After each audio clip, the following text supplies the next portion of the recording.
জয় জয়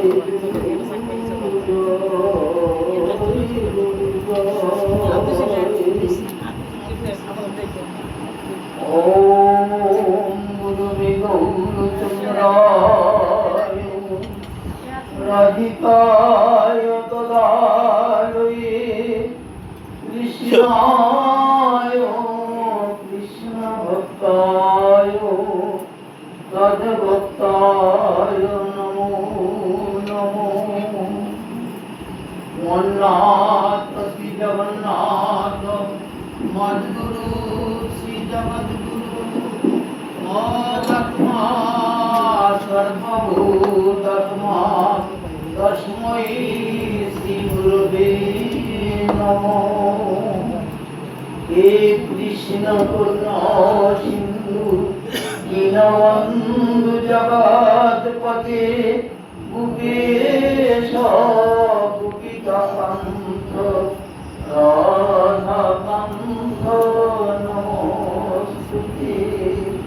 তপ্ত কাঞ্চন গৌরাঙ্গী রাধে বৃন্দাবনেশ্বরী বিশ্ববানুসুতে দেবী তং নমামি হরিপ্রিয়ে। বৃন্দায় তুলসী দেব্যৈ প্রিয়ায় কেশবস্য চ কৃষ্ণ ভক্তি প্রদে দেবী চৈত্রবত্যৈ নমো নমঃ। জয় রূপ সনাতন ভট্ট রঘুনাথ শ্রীদেব গোপাল ভট্ট দাস রঘুনাথ।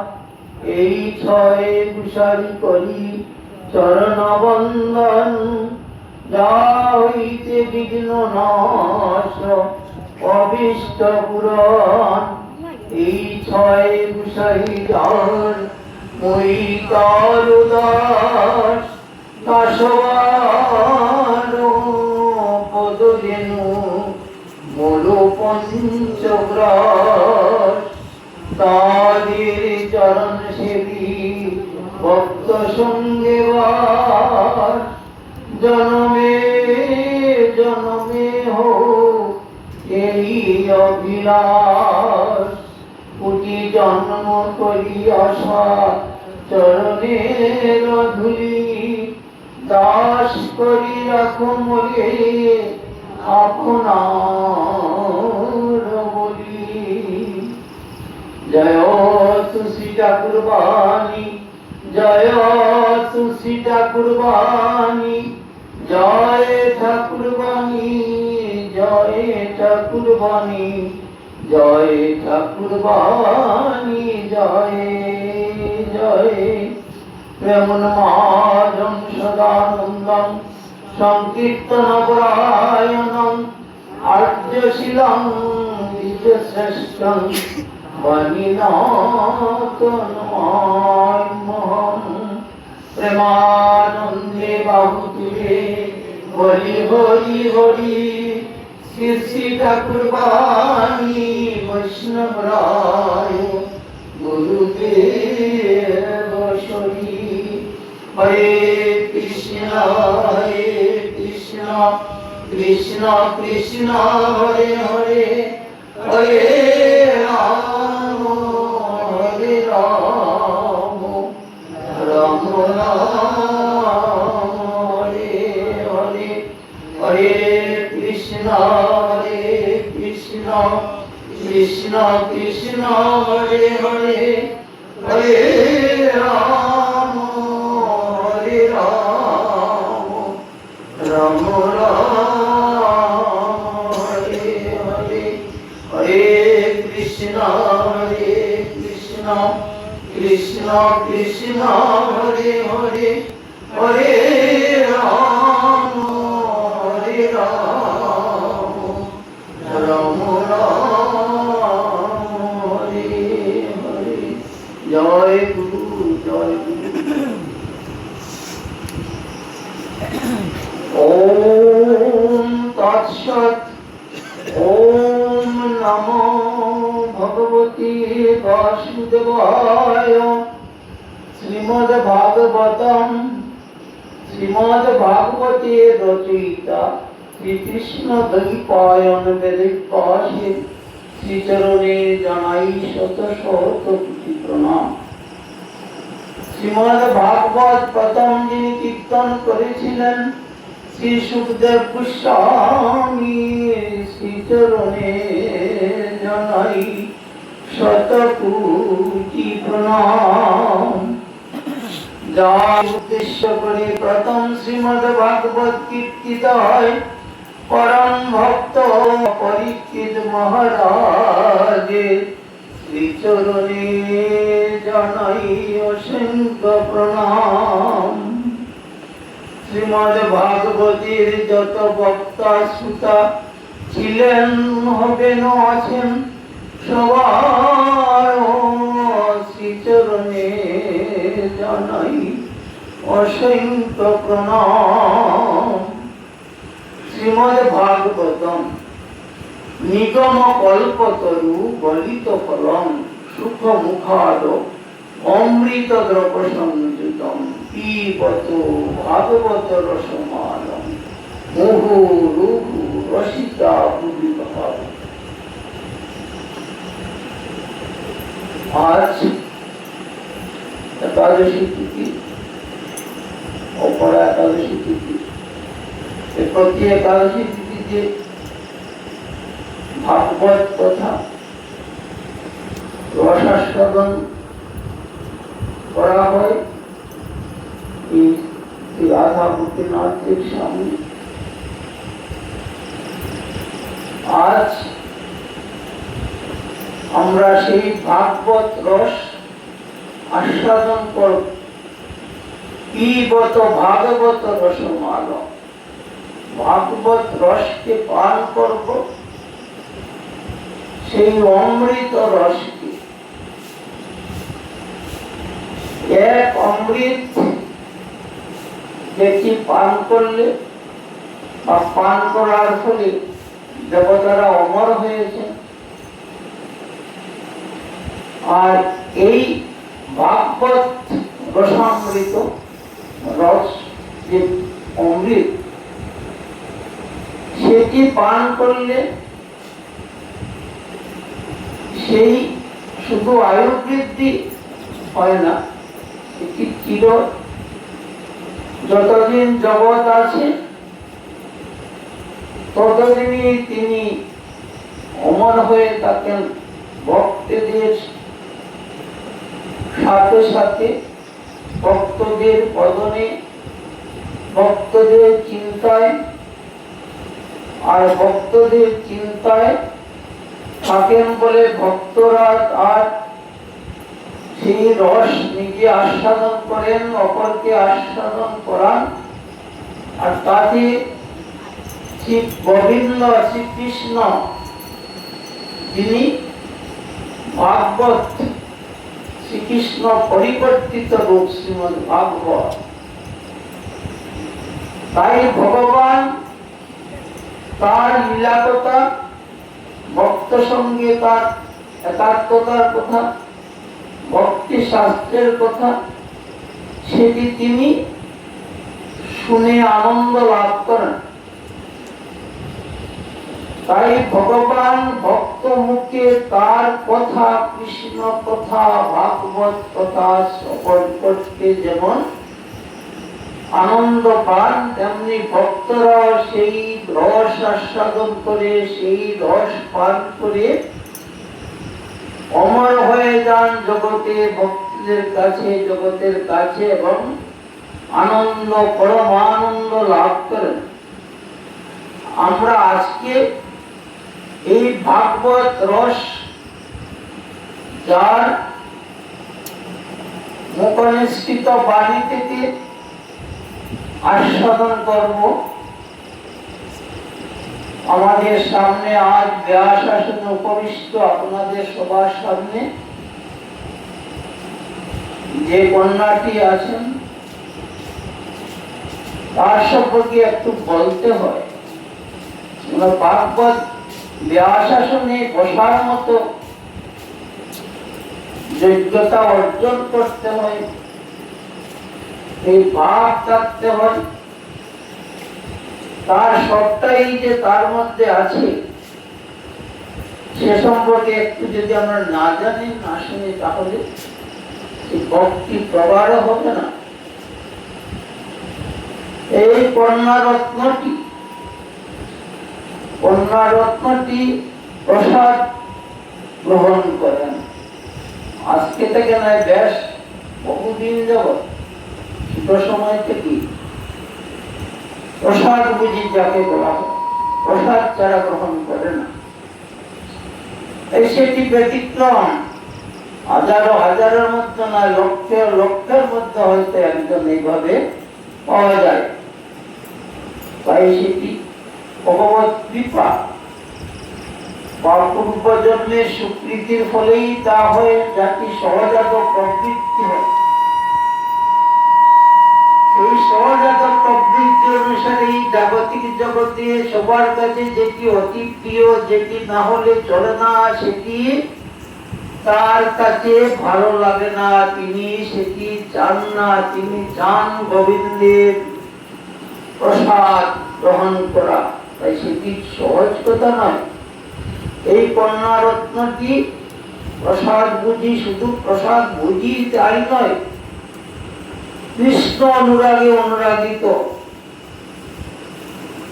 আর কৃষ্ণকে লাভ করার জন্য যার প্রসাদ লাভ করতে হয়, যার অনুগ্রহ কৃপা লাভ করতে হয়, সেই অহেতুকি কৃপাময়ী শ্রীমতী রাধা রানীর অত্যন্ত কৃপা পাত্রী। রাধা রানীকে একেবারে আপন করে নিয়েছে সে।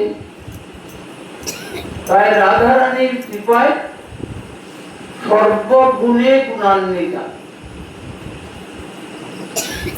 জাগতিক জগতে শিক্ষা দীক্ষায় অতীব পারদর্শী।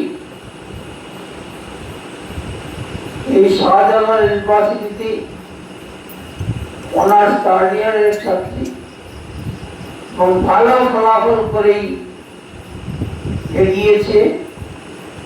আর তদুপরি সবার প্রিয় পাত্র, যেমন ভক্তদের কাছে তেমনি এই শিক্ষকদের কাছে, গুরুজনদের কাছে, সহপাঠীদের কাছে প্রিয় পাত্র।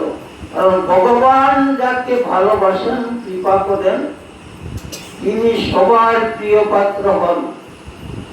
এটি তো প্রমাণ, উজ্জ্বল প্রমাণশীল। তাই এই কন্যারত্নটি আমাকে গুরুরূপে জানে বা বাবা বলে সম্বোধন করে, আর মাকে মা বলে সম্বোধন করে, যেন ডাক শুনলে মনে হয় নিজের আত্মজা, নিজেরই কন্যা। এই আজ থেকে হয়তো 5-7 বছর আগে, সঠিক মনে নেই। আর আরো পরিচয় হচ্ছে তার মহানামব্রত। দেখেছেন সবাই, মহানামব্রত আমার প্রিয় শিষ্য এবং বিশিষ্ট পাঠক এবং সর্বগুণে অধিকারী পরম ভক্ত। সেই মহানামব্রতের সেই ভাতিজি বাচস্পতি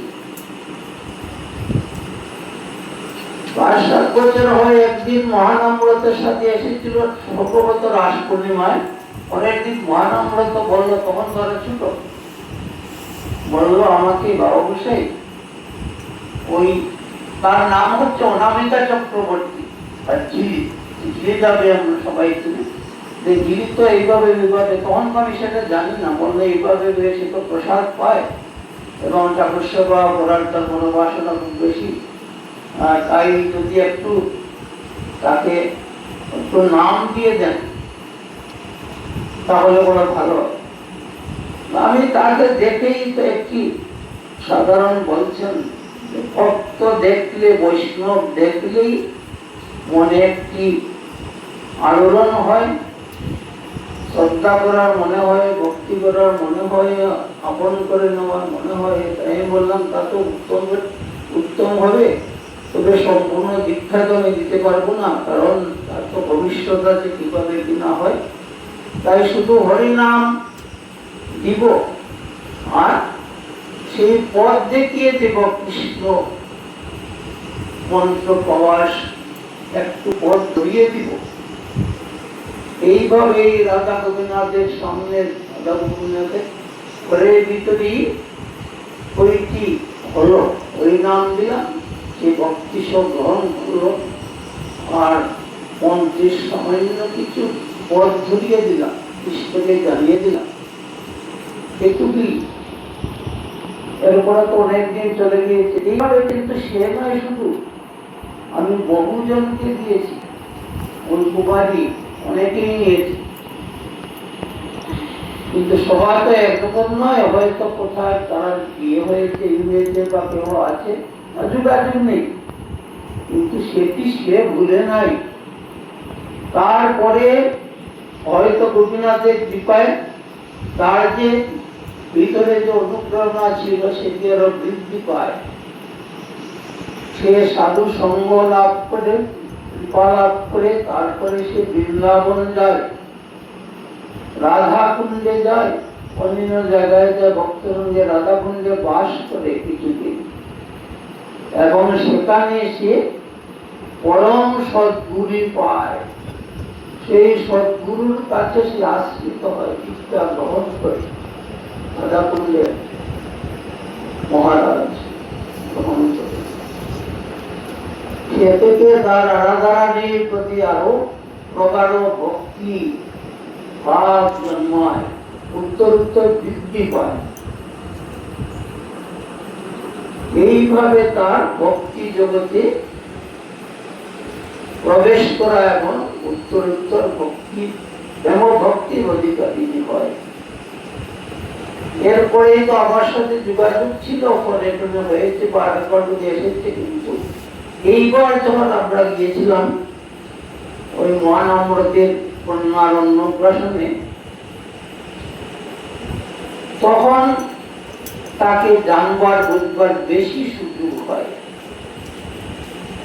তাদের ঘরেই আমাদের জন্য একটি ঘর তৈরির সময় মা বাবাও অত্যন্ত ভক্তিমান, পরিবারটি ভক্ত পরিবার এবং জ্ঞানী পরিবার, শুধু ভক্ত নয়, তার মাতৃদেবীও শিক্ষিতা এবং সর্বগুণে গুণান্বিতা, সুন্দরীও কিছু বলতো মাতৃদেবী, এবং পিতাও শিক্ষক ছিলেন, এখনো ডাক্তারি করেন, মানে ভক্ত পরিবার নিত্য সেবা আছে, তাদের ঘরও আছে, সেখানে তো গোপীনাথ মন্দির আছে মহানন্দ।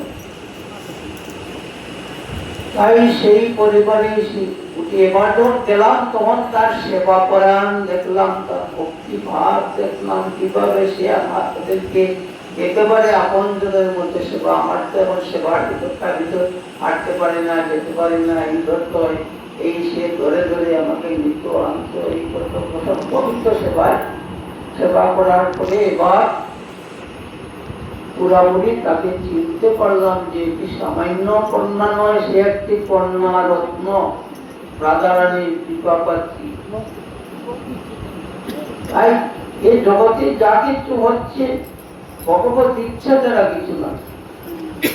সে আমাদের সঙ্গে এসেছিল, তারপরে দুইবার আমাদের সঙ্গে সিলেট যায়, সে ব্যাগ তৈরি করে চলে যাবে, কিন্তু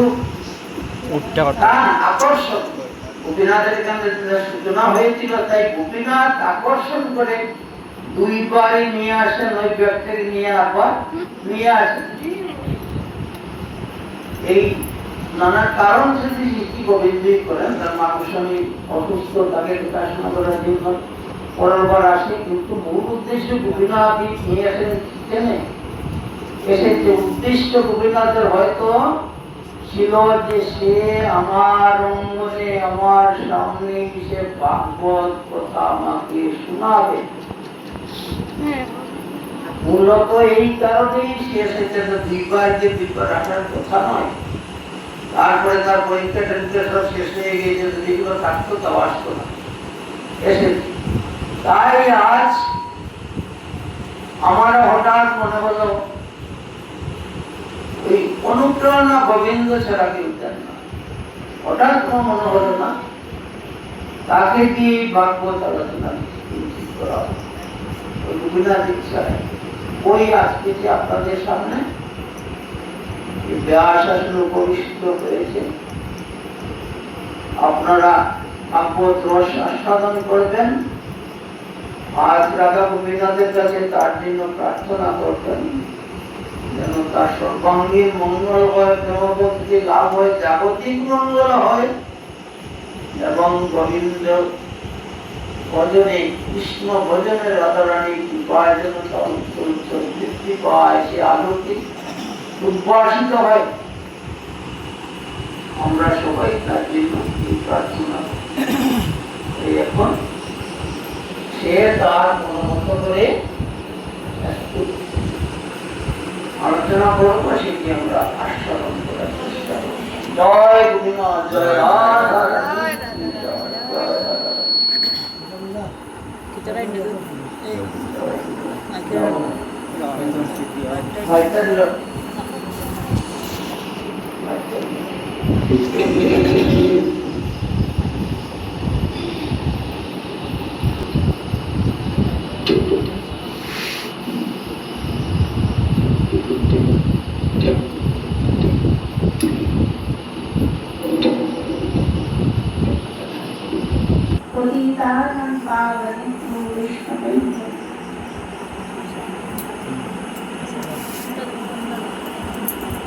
আজকে শ্রী শ্রী অপরা একাদশী তিথি, এই মহান তিথিতে শ্রী শ্রী রাধা গোপীনাথের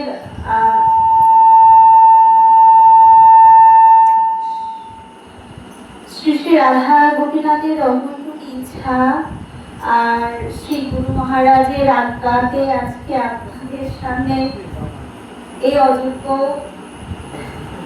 দাসী বেশাসনে বসার মতো কোনো যোগ্যতাই আমার নাই। বাবা এখন যা যাই বললেন, আসলে ভক্তের মহিমা সবসময় ভগবানই কিন্তু প্রচার করে। ভগবান সবসময় চায় যে ওনার ভক্তের বেশি বেশি মহিমা করতে, বেশি বেশি মহিমা প্রচার করতে। যদি দেখা যায় যে এক তিল করে, সেটাকে তাল বানিয়ে ভগবান প্রচার করে, সেটা কিন্তু আমরা দেখে আসছি। তো শ্রী গুরু মহারাজ আমার জীবনের আদি গুরু, আমার ভক্তি জীবনের প্রবেশ পথে সর্বপ্রথম উনি আমাকে পথ প্রদর্শন করেন। সেটা আজ থেকে প্রায় 5-6 বছর আগে যখন রাস পূর্ণিমাতে আসি, বাবা বললেন প্রথম ওনার চরণ আশ্রয় করি, আশ্রয় হয়, কৃপা হয়, রাধারানীর অবৈতী দয়া হয়। তো বাবাই কিন্তু প্রথম আমাকে এই যে হরিপদ, আমাকে বাবা একটা কথা বলেছিলেন যেটা আমার আজও কানে বাজে, এবং এটাকে কিন্তু আমি জীবনের মূল সাধনাই করেছিলাম। বাবা বলেছিলেন যে জীবনের সর্বক্ষেত্রে গোবিন্দকে জীবনের সাথে সম্পর্কিত করবে, জীবনের সাথে গোবিন্দকে জুড়ে নিতে। জীবনের যে কাজই করো না কেন, যেখানে যাও না কেন, গোবিন্দকে জীবনের সাথে জুড়ে নিতে। সেই কথাটা আজ অব্দি আমার কানে বাজে, এবং সেই পথ ধরেই কিন্তু আমার চলা এতদিন। তারপর কিছুদিন পর গত 2023 সালে রাধারানীর অবৈতী দয়ায় আমার বৃন্দাবনে যাত্রা হয়। হুট করে আমি ভার্সিটির জন্য পাসপোর্ট করছিলাম, ভার্সিটির ফিল্ড ওয়ার্কে যাওয়ার জন্য। কিন্তু দেখা গেছে যে সেই পাসপোর্টে রাধারানী বৃন্দাবন নিয়ে গেছে 15 দিনের ভিতর, যেখানে ভিসা করতে লাগে 1.5 মাস সময়। তখন 3 দিনের ভিতর ভিসা হয়ে যায় আমার। তো রাধারানীর দয়া। তো যাই হোক, সেখানে গিয়ে এখানে যেভাবে এসে বাবার চরণাশ্রয় হয়, হুট করে আমি রাসের দিন যে এখানে আসবো সেটা জানা ছিল না। হুট করে আসার পর আমার যে মহানাম কাকু, আমি বাবুটা কি, উনি বলছিলেন যে গাড়িতে বসে বলছেন যদি বাবা গোসাই আজ্ঞা দেন তাহলে কালকে হরিনাম নিয়ে নিব। কারণ তো এছাড়া তো সেবার অধিকার প্রাপ্ত হওয়া যায় না। তো অধিকার প্রাপ্ত হতে গেলে তো আগে গুরু সান্নিধ্য লাগে। তো দেখা যাক। তো আসার পরে পরের দিন যখন আমরা আবার চলে যাব, পরের দিন চলে যাব, তো বাবাকে বললেন, বাবা ঠিক আছে, এই অনুমতি দিলেন। তারপর ওই দিনই রাধা গোপীনাথের সামনে বসে আমার প্রথম পথ প্রদর্শন করেন বাবা, শ্রী হরিনাম দেন। তো সেইভাবে আমার দীক্ষাটাও এইভাবেই হয়, মানে আমি আগের দিন রাতে জানতে পারি, পরের দিন সকালে আমার দীক্ষা, এইভাবে হয়। সবকিছুই তো রাধারানীর ইচ্ছা। সবকিছুর পরে এটাই বলবো যে আমার জীবনের আদি গুরু আমার বাবা। যেখানে সেটা যে আমি অন্য জায়গায় দীক্ষা নিয়ে নিয়েছি বলে যে ওনাকে ভুলে গেছি, সেরকম কিছু না, আমার কখনো সেটা মনে হয়নি। গুরু তো অন্তর্যামী, উনি তো জানেন সবকিছু, কখনো সেই ভ্যাটটা আসেনি যে আমার কোন গুরুকে, এই ভ্যাট কখনো আসেনি। সবকিছুর পর সেটাই বলবো যে এমন সব গুরু মহারাজগণ আমাকে যে চরণে আশ্রয় দিয়েছেন, সেটা আমার পরম পরম সৌভাগ্য। এই যোগ্যতা কিন্তু আসলে নাই, আমরা আমাদের যোগ্যতা বলে ভগবানকে পাবো, সেই এত যোগ্যতা কলিযুগের হয়নি। কিন্তু আমাদের ভজনটাই হচ্ছে কৃপা সাধ্য, সাধন সাধ্য না। আমরা যাই করি না কেন, ভগবানের কৃপা যখন হয় তখনই সেটা করতে পারি। আমরা যে নিজের গুণে, নিজের দক্ষতায়, নিজের যোগ্যতায় যে ভগবানকে সেবা করব, সেই যোগ্যতা আমাদের নাই। তো সেই ক্ষেত্রে বলবো যে যা কিছু হচ্ছে, এই যে বাবা এত গুণগান, এত করলেন, মানে নিজের প্রশংসা নিজে শুনতে পাচ্ছি, কারণ আসলে কিন্তু একদিনও কিছুটা, কিন্তু মহৎরা তো ওনাদের দৃষ্টি যেমন, জগৎটা ওনারা তেমন ভাবেই দেখেন। যার যেমন দৃষ্টি, সে জগৎকে সেইভাবেই দেখবে। যাদের দৃষ্টি উদার, দৃষ্টি মহৎ, তারা কিন্তু কারো দোষ দর্শন করতে পারে না। আর সাধুগণ, বৈষ্ণবগণ কিন্তু ওনারা অদোষদর্শী হন, কারো দোষ ওনারা দর্শন করেন না, সবার গুণটাই দর্শন করেন। তো ভক্তের মহিমা ভগবানই প্রচার করে। তাই বলবো যে এত কিছু বলেন বাবা, আসলে আপনাদের সামনে বসে হরি কথা বলা, হরি এইরকম যোগ্যতা আসলে কিছু নাই, শুধুমাত্র গুরু আজ্ঞা লঙ্ঘন আমি করতে পারবো না, তাই আপনাদের সামনে বসা। তাই বারবার আপনাদের চরণে আমি ক্ষমা চেয়ে নিচ্ছি, যদি কিছু ভুল ত্রুটি হয় কিছু মনে আপনারা ক্ষমা করে দিন, সেই এত স্পর্ধা আসলে আমার নাই। তো আজকে আপনাদের সান্নিধ্যে আসা, আপনাদের সামনে কি বলবো, আপনারা সবাই তো এক একজন সেবা করায়। আমি তো আসছি থেকে দেখে যাচ্ছি এখানে যে, মানে আমার মনে হয় মাঝে মাঝে আমি রাধাকুণ্ড গেছিলাম, তো রাধাকুণ্ড যখন যাই, এইখানটা বসলে যখন এই উত্তর দিকটা মানে আমি তাকাই, তখন কিন্তু আমার সবসময় ওই স্মৃতিটা আসে যে এটা বৃন্দাবন, অভিন্ন ধাম। মানে সেই যে মানে বৃন্দাবন ধামের যে একটা স্মরণ বা একটা অনুভব, মানে এখানে আসলে হয় সেটা। সাক্ষাৎ রাধারানী বিরাজ করছেন, সাক্ষাৎ গোপীনাথজি বিরাজ করছেন, সাক্ষাৎ আমাদের পরম পরম ব্রজ ভাবের ভাবিত।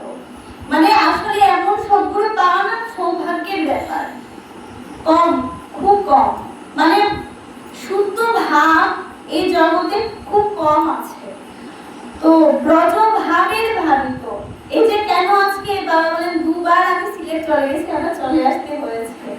রাধারানী ছাড়ছেন না, বৃন্দাবন ছাড়ছেন না, গুরু মহারাজ ছাড়ছেন না, সেই ব্রজ ভাবটাই আসলে আকর্ষণ করে নিয়ে আসছে বারবার। আপনাদের সামনে কি কথা বলবো, সবাই এক একজন সাধক, সবাই সেবার। কোনো কিছু বলতে হলে, কোনো কিছু উপদেশ করতে হলে আগে তার থেকে উপরে উঠতে হয়।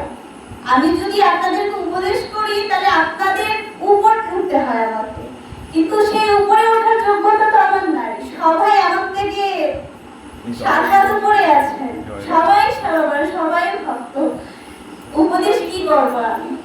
তা বাবার আজ্ঞা হচ্ছে একটু তত্ত্ব কথা, একটু লীলা কথা যদি বলি, কি বলবো তাও জানি না, কোনো পরিকল্পনা নাই। আসলে তো হচ্ছে উনি যাহা বলাবেন তাই তো বলবো, বা যা অন্তরে স্ফুরিত করবেন তাই বলবো। আমি যন্ত্রী, উনি যন্ত্র, উনি বাজাবেন, আমার তো কিছু করার নেই। আমি কালকে বাবা বলছিলেন যে মা কি পাঠ করতে একটু দেখে নাও। বললাম বাবা আমি কি বলবো, আপনি যা বলাবেন আমি তাই বলবো। আমি একটা গ্রন্থ কিছু দেখি নাই, শুধু বসে বলছিলাম ঠিক আছে, বাবা বললেন ঠিক আছে হয়ে যাবে। তো কি কথা বলবো, কোনো পরিকল্পনা ছাড়াই আপনাদের সামনে বসা। তো বাবাকে হৃদয়ে ধারণ করে, হৃদয়ে স্মরণ করে কি বলবো। যাই হোক, প্রথমে এটাই বলবো যে আমরা যে এত কিছু করছি, এত সেবা, এত আমাদের আসলে আমরা কি জানি যে আমরা কোথায় আছি আর আমি বা কে? সবাই আপনারা অবশ্যই জানবেন যে জীবের স্বরূপ হয় নিত্য কৃষ্ণ দাস। আমরা সবাই এক একজন কৃষ্ণের দাস, সবাই এক একজন, আমাদের স্বরূপটাই হচ্ছে কৃষ্ণ দাস। আমরা এই যে দেখছি না আজকে অমুকের স্ত্রী, অমুকের মা, অমুকের বাবা, এটা তো হচ্ছে মায়া দ্বারা একটা আবরণ মাত্র। এটা কিন্তু আসল পরিচয় আমাদের না। আমাদের পরিচয় হচ্ছে যে আমরা সবাই এক একজন নিত্য কৃষ্ণ দাস। তাহলে আমরা আছিটা কোথায় আর কৃষ্ণই বা কোথায়? আমরা এখানে আছি, এটা হচ্ছে জড় জগৎ, পৃথিবী মণ্ডলে আছি। আমাদের উপরে আরো অনেক অনেক লোক, নিচে সপ্ত পাতাল, অতল, নিতল, সুতল, তলাতল, রসাতল, মহাতল, তারপর হচ্ছে পাতাল। উপরে হচ্ছে ভূলোক, ভূগোললোক, স্বর্গলোক, জললোক, তপলোক, সপ্তলোক, মহলোক, সপ্তলোক, তারপর হচ্ছে কৈলাস, তারপর হচ্ছে বৈকুণ্ঠ লোক। বৈকুণ্ঠের উপরে আবার অযোধ্যা, দ্বারকা, মথুরা, সব কিছুর উপরে আবার গোলক বৃন্দাবন, যেখানে আমাদের শ্রী শ্রী রাধা গোপীনাথ স্বরূপে বিরাজ করছে। এখানে যে আমরা বিগ্রহ দেখছি না, আমরা তো বিগ্রহ রূপে সেবা করছি, মানে মৃন্ময়ের মধ্যে চিন্ময়ের সেবা করছি আমরা।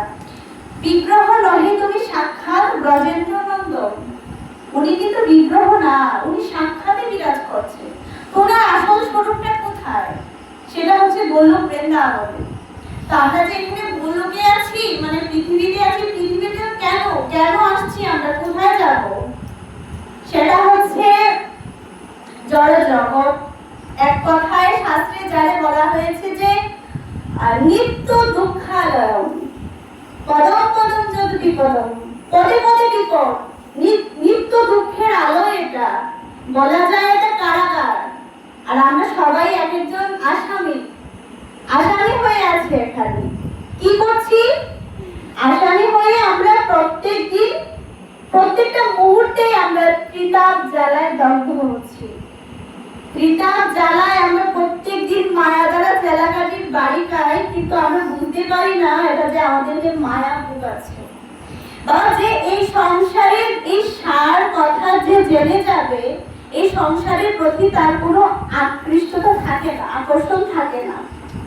এই যে বলে না যে তুমি এত কম বয়সে কি হবে, মানে এত এত বিলাসিতা ছেড়ে, এত মানে কি আছে, কি মানে হরে কৃষ্ণ হরি বলে, এগুলো তো বুড়ো কাজ, বুড়ো মানুষের কাজ। মানুষ বুড়ো হয়ে গেলে এইসব বলে হরি বল বলে।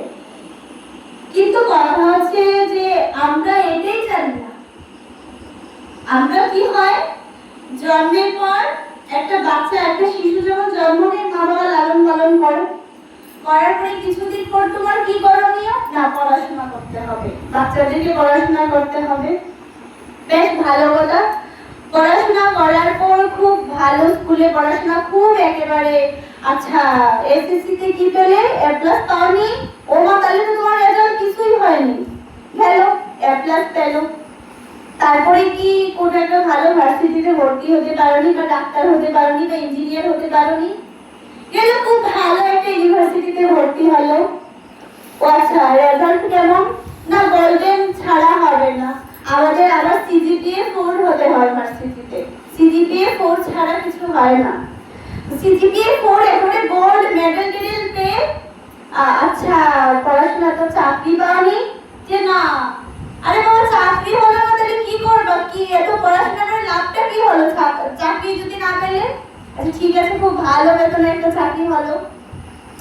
আচ্ছা চাকরি করছো, বিয়ে খাও, কিছু করেছো? সেটা বিয়ে দাও তো করা হয়নি। ও তাহলে জীবনটা তোমার চলবে কি করে? বিয়ে যদি না করো, এখন তোমার কর্তব্য বিয়ে করো। ভালো, বিয়ে করা হলো।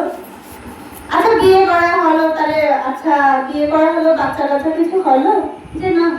বিয়ে করে লাভটা কি? তোমার বিয়ে জীবনটাই তো বৃথা যদি তোমার সন্তান না হয়।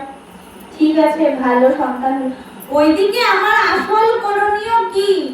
আমি কিসের জন্য জগতে আসলাম সেই কথা কিন্তু কেউ বলছে না, সেই কাজও কেউ করছে না, কিছুই হচ্ছে না। ওই সংসারের কর্তব্য পালন করতে করতে করতে করতে আমরা এগোচ্ছি। এর ভিতরে যে হরি কথা, আমাদের কি কর্তব্য? ভগবত কর্ম কর্তব্য। কি করছি আমরা? কিছুই করছি না। ওইদিকে আমরা কর্তব্য না, অনেক আবার হচ্ছে সংসার ধর্ম, বড় ধর্ম, আমরা এইসব বলে চালিয়ে দিই। ঠিক আছে, সংসার ছেড়ে যেতে কেউ বলছে না, সংসারেই থাকো, কিন্তু সংসারটাকে ভগবত সংসার বানাতে হবে। হরি হরি যেখানে বাস করে, হরি যেখানে, সেটাই কৃষ্ণের সংসার। করো সংসার করো, ধর্ম করো, সব কর্ম করো, কিন্তু হচ্ছে হরিকে বাদ দিয়ে নয়, হরি ভজন বাদ দিয়ে নয়। তুমি যা করবে ভগবানকে সম্পৃক্ত করেই করতে হবে, গোবিন্দকে সম্পৃক্ত করেই করতে হবে। এই যে আমরা চললো, ঠিক আছে, বিয়ে হলো, বিয়ে হলো, সন্তান সন্ততি হলো, ঠিক আছে, এই সন্তান সন্ততি মানুষ করতে করতে করতে করতে জীবন একেবারে হরিবোল হয়ে যায়। কি হয়? মাঝখান থেকে এই অসুখ, সেই অসুখ, এই ডাক্তারখানা, ওই ডাক্তারখানা, ওই হায়দ্রাবাদ, ওই চেন্নাই, ওই মাদ্রাজ, এসব করতে করতে হরিবোল, আর হরি ভজন হয় না আমাদের। এই আমাদের আসলে আসলে করণীয়টা কি? আমরা জগতে কেন আসলাম? আর আমরাই তাকে, আগে বললাম যে আমরা সবাই এক একজন আসামি। কোনো না কোনো অপরাধের ফলে আমাদেরকে কারাগারে পাঠানো হয়েছে। কারাগারে পাঠানো হয়েছে শুধু শাস্তি ভোগ করার জন্য না, প্রশিক্ষণ করতে হবে। ওই গোলক বৃন্দাবনে গিয়ে কিভাবে সেবা করতে হবে, সেই সেবার প্রশিক্ষণটাই কিন্তু এখনই করতে হবে। এই সেবা প্রশিক্ষণ আমি করতে গেলে আমার কি করতে হবে? 64 প্রকার ভজনাঙ্গের প্রথম ভজনটাই হচ্ছে শ্রী গুরু চরণ আশ্রয়। শ্রী গুরু চরণ আশ্রয় না করলে কখনো ভজন রাজ্যে প্রবেশ করা যায় না। ভজন রাজ্যে প্রবেশ করতে হলে প্রথমে ভজন রাজ্যের দরজার মুখে প্রবেশ করতে হলে আগে গুরুদেবের চরণ আশ্রয় করতে হবে। আর হ্যাঁ, গুরুদেবের চরণ আশ্রয় কিন্তু যেই সেই কথা না। আসলাম, দীক্ষা নিলাম, চলে গেলাম, শেষ, আমার শুদ্ধ হয়ে গেল সব কথা। গুরু আনুগত্য এমন একটা বিষয়, জীবনে সর্বস্ব দিয়ে আনুগত্য দিতে হয়। আসলাম, খুব ভালো, বাবা গোসাইকে প্রণাম করলাম, মা গোসাইকে প্রণাম করলাম, আমার সংসারের যাবতীয় দুঃখের কথা বাবা গোসাইকে বললাম। আর আমাদের মা তো সাক্ষাৎ বৈকুণ্ঠেশ্বরী লক্ষ্মী ঠাকুরানী, ওনার তো আর মহিমার কথা বলে লাভ নেই, খালি মুখে তো কাউকে পাঠাবেন না। তো প্রসাদ না পেয়ে তো আমাদের গুরুবার থেকে যাওয়া যাবে না। তো ভালো কথা, প্রসাদ পেয়ে নিলাম, চলে গেলাম, শেষ, আমার গুরুদেবের আজকে দর্শন হলো। এটা গুরু আনুগত্যটা নয়। আনুগত্যটা সমর্পণ মানে হচ্ছে একেবারে সম্পূর্ণরূপে গুরু আনুগত্যতা। আমার জীবন কিভাবে চলবে, জীবনের কোন পথে কি করে হবে, শুধু জাগতিক না, পারমার্থিক জীবন, সবকিছু গুরুদেব আমার নির্ধারণ করবেন। গুরুদেব যা খায় তাই খেতে হবে, গুরুদেব যা খায় না তা গ্রহণ করা আমার পক্ষে কিন্তু অপরাধ। আমি যা পাই, আমার গুরুদেব যা পান তাই আমাকে পেতে হবে। গুরুদেব যা পান না তা আমরা খেলে সেটা তো গুরু আনুগত্যতা নয়। গুরুদেব যা পছন্দ করেন না তা সেই রকম ভাবে চলা তো আমাদের গুরু আনুগত্যতা নয়। আমরা শুধু সংসার জীবনে চললাম, আর হচ্ছে গুরুদেবকে শেষ একটা প্রণাম করে চলে গেলাম, আর মাঝে মাঝে অনুষ্ঠান কি হলো, এই নিয়ে আসলাম, সেই নিয়ে আসলাম, শেষ, আমার গুরুদেব, এমনটা নয়। গুরুর চরণাশ্রয়, গুরুর চরণাশ্রয়ে সর্বতোভাবে গুরুদেবের চরণাশ্রয়। গুরুদেবের চরণ মানে গুরুদেবই তো আমাদের পথ প্রদর্শক, গুরুদেবই তো দেখিয়ে দিবেন যে আমি কোন পথে গিয়ে ভজন করব, তাছাড়া তো হবে না। তো হচ্ছে গুরুদেবের চরণ আশ্রয় করে ভজন কাজে প্রবেশ করতে হবে সর্বতোভাবে। আমরা তো চলি আমাদের মতোই চলি, মানে যা পাই তাই খাই, সে কথা মনে আনি না যে আমি যা পাচ্ছি। গীতায় কিন্তু ভগবান বলেছেন যে যা পাবে আমাকে দিয়ে পাবে, যত করসি যদুষ্ণসি, যা পাবে আমাকে দিয়ে পাবে, যা করবে যে তপস্যা করবে আমার নামে করো, যা হোম করো যা যজ্ঞ করো আমাকেই সমর্পণ করো। তারপর গুরুদেব কে সেটাই তো আমরা অনেকে জানি না। গুরুদেব হচ্ছেন সাক্ষাৎ ভগবানের প্রতিনিধি। অনেকভাবে শাস্ত্রে অনেকভাবে বর্ণনা করা আছে সাক্ষাৎ ভগবানের রূপ, ভগবানের গুরু কৃষ্ণ মহিমায় তো এক। গুরুদেব এখন ধরেন আমরা তো হচ্ছে জাগতিক শরীরে আছি, আমাদের শরীরটা হচ্ছে এই জড়জগতের পঞ্চভূতময় শরীর এখন, আর ভগবান হচ্ছেন চিন্ময় শক্তি, চিন্ময় তত্ত্ব ভগবান। যদি হুট করে আমাদের সামনে চলে আসেন, ভগবানের একটা নখের যদিও আমরা সহ্য করতে পারবো না, অজ্ঞান হয়ে মূর্ছা হয়ে পড়ে যাবো, এই শক্তি আমাদের দেহে নাই। তখন ভগবান যদি একটা নখের যদি আমরা সহ্য করতে না পারি, তাহলে ভগবানের সেবা আমরা করবো কিভাবে? তাই ভগবান আমাদের মতো হয়ে আমাদের জায়গায় আসে। কোন রূপে আসেন? গুরু রূপে আসেন। আমাদের মতো দেখতে তো আমাদের মতো শরীর, আমাদের মতো চালচলন, কিন্তু উনি কিন্তু ভগবান, উনি আমাদের মতো সাধারণ মানুষ না। আমরা যদি কারাগারের আসামি হই, উনি কিন্তু আসামি না, উনি জামিনদাতা। উনি আসছেন আমাদেরকে জামিন দিতে কারাগার থেকে। কিভাবে কি করলে আমরা উদ্ধার পাবো এই কারাগার থেকে সেটা দেখাতে আসছেন। আমরা তো বুঝি না আসলে আমরা কোথায় আছি। আমরা এই যে ভবকূপে জীবের গতিটা কেমন, একটা মহাজন একটা দৃষ্টান্ত দিলেন। শ্রী শ্রী কুঞ্জবিহারী দাস বাবা গ্রন্থের মধ্যে লিখেছিলেন যে ধরো বনের মধ্যে তুমি হাঁটছো, তো বনের মধ্যে হাঁটতে হাঁটতে একটা কূপের মধ্যে পড়ে গেছে, একটা কূপ দেখো নাই তুমি, কূপের মধ্যে পড়ে একটা গাছের জড়ের মধ্যে তুমি আঁকড়ে ধরে আছো। নিচে তাকিয়ে দেখলা যে বিরাট ভয়ঙ্কর একটা সর্প তোমার দিকে তাকিয়ে আছে, উপরে তাকিয়ে দেখলা যে বিরাট একটা বাঘ তোমার দিকে তাকিয়ে আছে। ওইদিকে যে গাছের জড়ের মধ্যে তুমি ধরে আছো, সেই গাছের জড়টা একটা কালা আর একটা সাদা, এই দুটা মুশিক ইঁদুর সব সময় কাটছে। ওইদিকে শ্রী গুরুদেব হাত বাড়িয়ে আছেন আমাদেরকে নেওয়ার জন্য। কিন্তু আমরা কি করছি জানেন? আমরা ওই যে গাছের যে ইঁদুরগুলা কাটছে না, গাছের জড়টা, ওই জড়ের রস আছে না, রস গাছ থেকে এই রস পড়ছে, আমরা এই রস পানে এত পরিমাণ বিভোর, এটাই মনে হয় সর্বসুখ, আর মনে হয় আহা কত সুখ। সেটা আমরা গুরুদেবের দিকে তাকাই না। গুরুদেব কি বলছে? শুধু কি গুরুদেব আসলেন প্রসাদ দিলাম চলে গেলাম সেটাই কি গুরু আজ্ঞা? গুরুদেবের কোন পথ আমাকে দেখিয়ে দিয়েছেন, সেই পথে আমাকে কিভাবে হাঁটতে হয়। ক্ষমা করবেন আমাকে, আমি যে বাবার কাছে আছি, আমি দেখিনি এখন পর্যন্ত কেউ এসে বাবাকে ভগবত তত্ত্ব কিছু বিষয়ে জিজ্ঞেস করতে, এখন পর্যন্ত আমি দেখিনি। যা আমি তো সবসময় থাকি বাবার কাছে, যারাই আসে শুধু বাবা আমার মেয়ের বিয়েটা হবে, এটা টেনশনে আছি, এই জায়গা জমি নিয়ে টেনশনে আছি, এই হচ্ছে ছেলে তো বিদেশ গেছে, এই হচ্ছে না সেই হচ্ছে না, ছেলের চাকরি, এই অসুস্থ, মানে সব জাগতিক একটাও পারমার্থিক কথা এখন পর্যন্ত আমার সামনে বাবাকে কেউ জিজ্ঞেস করেনি বাবা আমি কি করে ভজন করবো। হ্যাঁ একদিন আসছিল যে বাবা আমি মন্ত্র ভুলে গেছি,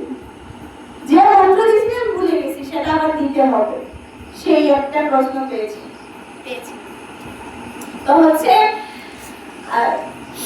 আমরা করি, তো সেই দিকে আমাদের খেয়াল নাই। গুরুদেব যে আমাদেরকে হাত বাড়িয়ে আছেন, আমরা জগৎকে নিয়ে ব্যস্ত, এই মিথ্যা অভিনয় নিয়ে ব্যস্ত। এত যে করছেন সংসারের জন্য, যতদিন সংসারে দিতে পারবেন ততদিন সংসারে আপনাদের মূল্যায়ন আছে। আপনি একটু একটু অসার হয়ে দেখেন, একটু দেখেন সংসারকে না দিয়ে দেখেন সংসার আপনাকে ভাঙা কুলার মর্যাদাও দেবে না। সংসার এটা জগৎ, কৃতাত্ময় জগৎ, সব স্বার্থের খেলা না। একমাত্র গুরু আর শিষ্যে, ভগবান আর ভক্তের মধ্যে সম্পর্কটা নিত্য চিরন্তন, বাকি সব সম্পর্কগুলো মিথ্যা। আজ আপনি চোখ বুঝলে কালকে আপনার কথা কেউ ভাববেও না। এই যে যখন এত এত লোক মারা যাচ্ছে, চলছে না সংসার? সবই চলছে, যা আরো ভালো চলে। যে কখন চলে না, যখন হচ্ছে স্বার্থের সম্বন্ধ থেকে যায়। স্বামী মারা গেল, রুজি করতো স্বামী, তার রুজিতে সংসার চলতো। এখন স্বামী মারা গেছে, সংসার চলবে কি করে? তখন মানুষের হায় উদাস। তোমাকে তোমার জন্য ভাবছে না, তোমার যে কর্ম করতে সেজন্য ভাবছে, আর কিছুর জন্য না। এই স্বার্থের সংসার, কেউ ভাববে না তোমার কথা। সংসার সংসার এত করছি, সংসার নিয়েই পড়ে আছি, কিন্তু আমার যে আসল সংসারটা পড়ে রইল তার কথা আমরা ভাবছি না। আমরা ওইখান থেকে ওই একটু টাউনে যেতে হলে আমার সাথে না হলে 50টা টাকা নিয়ে যেতে হয়, ঠিক না? আমার ভাড়া দিতে হবে, আসতে হবে, একটা সঞ্চয় রাখি। কিন্তু মৃত্যুর পরে যে আমি যাব, আমি কি সঞ্চয় করলাম সেটা তো আমরা ভাবি না। ভেবেছি কখনো?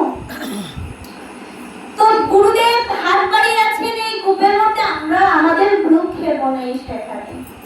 তো কি হচ্ছে, সেই রকম উনি বর্ণনা দিচ্ছেন ওই গ্রন্থের মধ্যে। আসলে সেই যে নিচে যে স্বর্গ মানে সাপ, সেটা হচ্ছে নরক, আর উপরে যে বাঘ, সেই বাঘটা হচ্ছে স্বর্গ।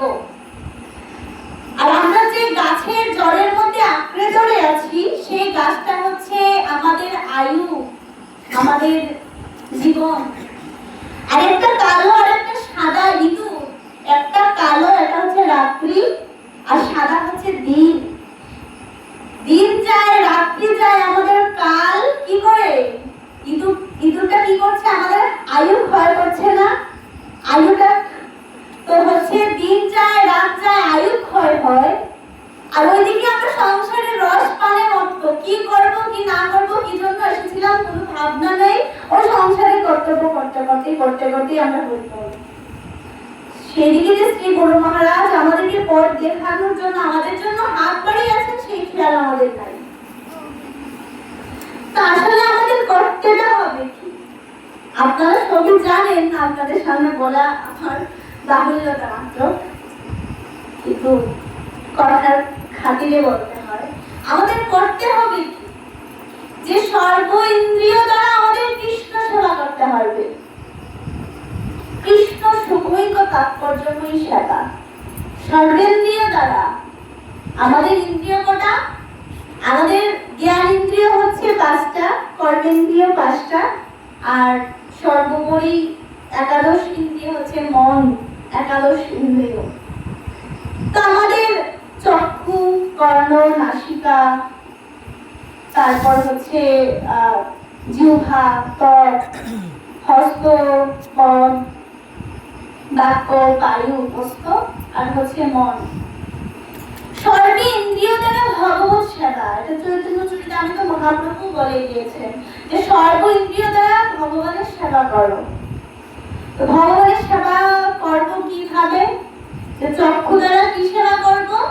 যে চক্ষু দ্বারা সবসময় শ্রী রাধা গোপীনাথ যার যে ইষ্ট ভগবত দর্শন করো, শ্রী গুরু মহারাজের দিব্য মূর্তি দর্শন করো, যে মূর্তি আমাদেরকে সদা সর্বদা আনন্দ দেয়।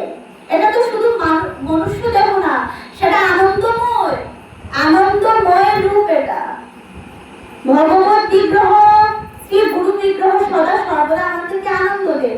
চক্ষু দ্বারা এমন কিছু দেখবে না যে যা দেখলে আমাদের চক্ষু মলিন হয়ে যায়, তা দেখতে নেই। কর্ণ দ্বারা কি করতে হবে? সেটা তো আমাদের জন্য আরো বড়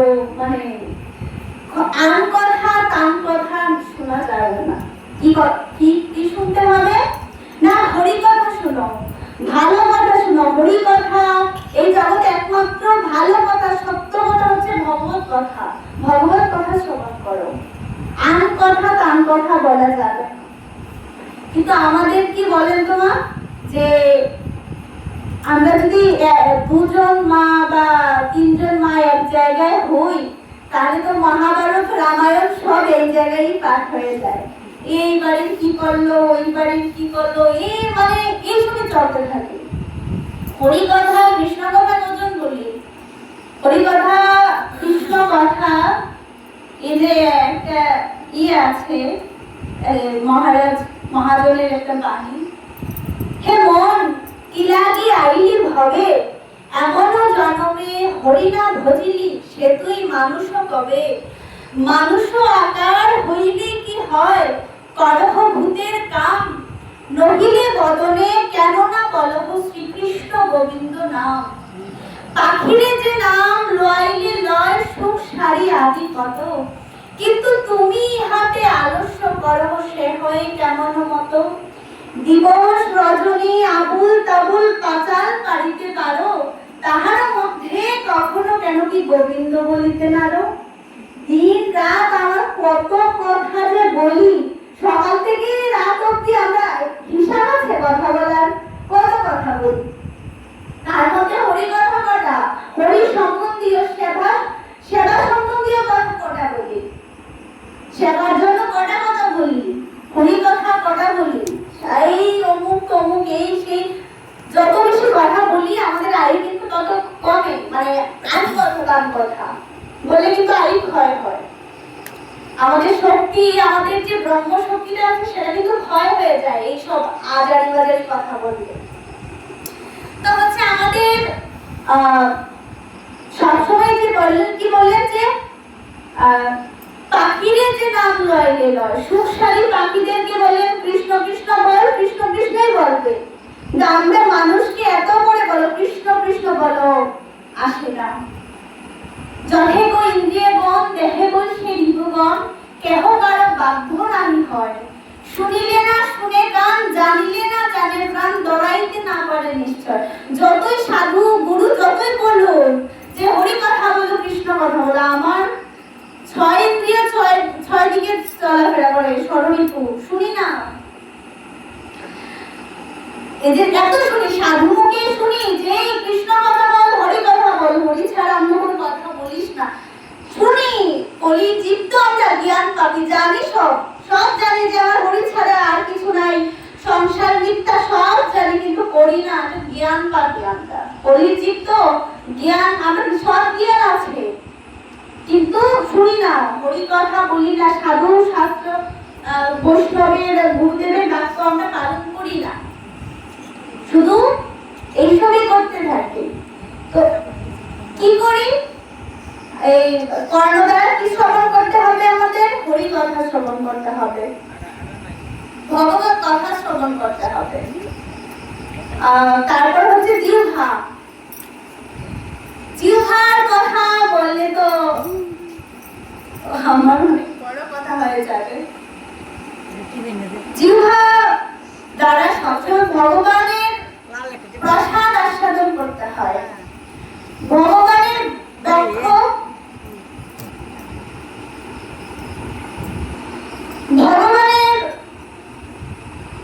ভগবানের মুখে নিবেদিত ভোগ্য দ্রব্য আমাদের সবসময় যা শ্রী গুরু মহারাজ আস্বাদন করেছেন। গুরু অনাগতটা কি জানেন, ভগবানের প্রসাদ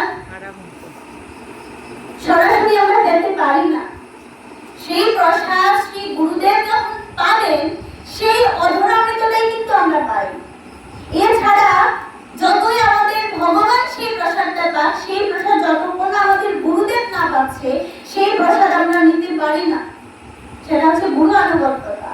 গুরুদেব যে বিষয়, যে ভোগ্য দ্রব্য প্রসাদ গ্রহণ করেনি সেই প্রসাদটা আমরা পেতে পারি না, সেটা গুরু আনুগত্যতা হয় না, ভঙ্গ হয়ে যায়। তারপর হচ্ছে প্রসাদ গ্রহণ, প্রসাদ ছাড়া গুরু মহারাজ, তো আমরা বলি যে সবসময় গুরু মহারাজকে পাবো, সবারই তো ঘরে আমাদের গুরুদেবের চিত্রপট আছে, সবাই তো স্মরণে গুরুদেবকে ঘরে রেখেছি, যা দেব ওনাকে দিয়ে পেতে হবে, ভগবানকে দিতে হবে, তারপর সেই প্রসাদটা গুরুদেবকে নিবেদন করতে হবে, তারপর সেই প্রসাদ আমি পেতে পারি, নইলে নয়।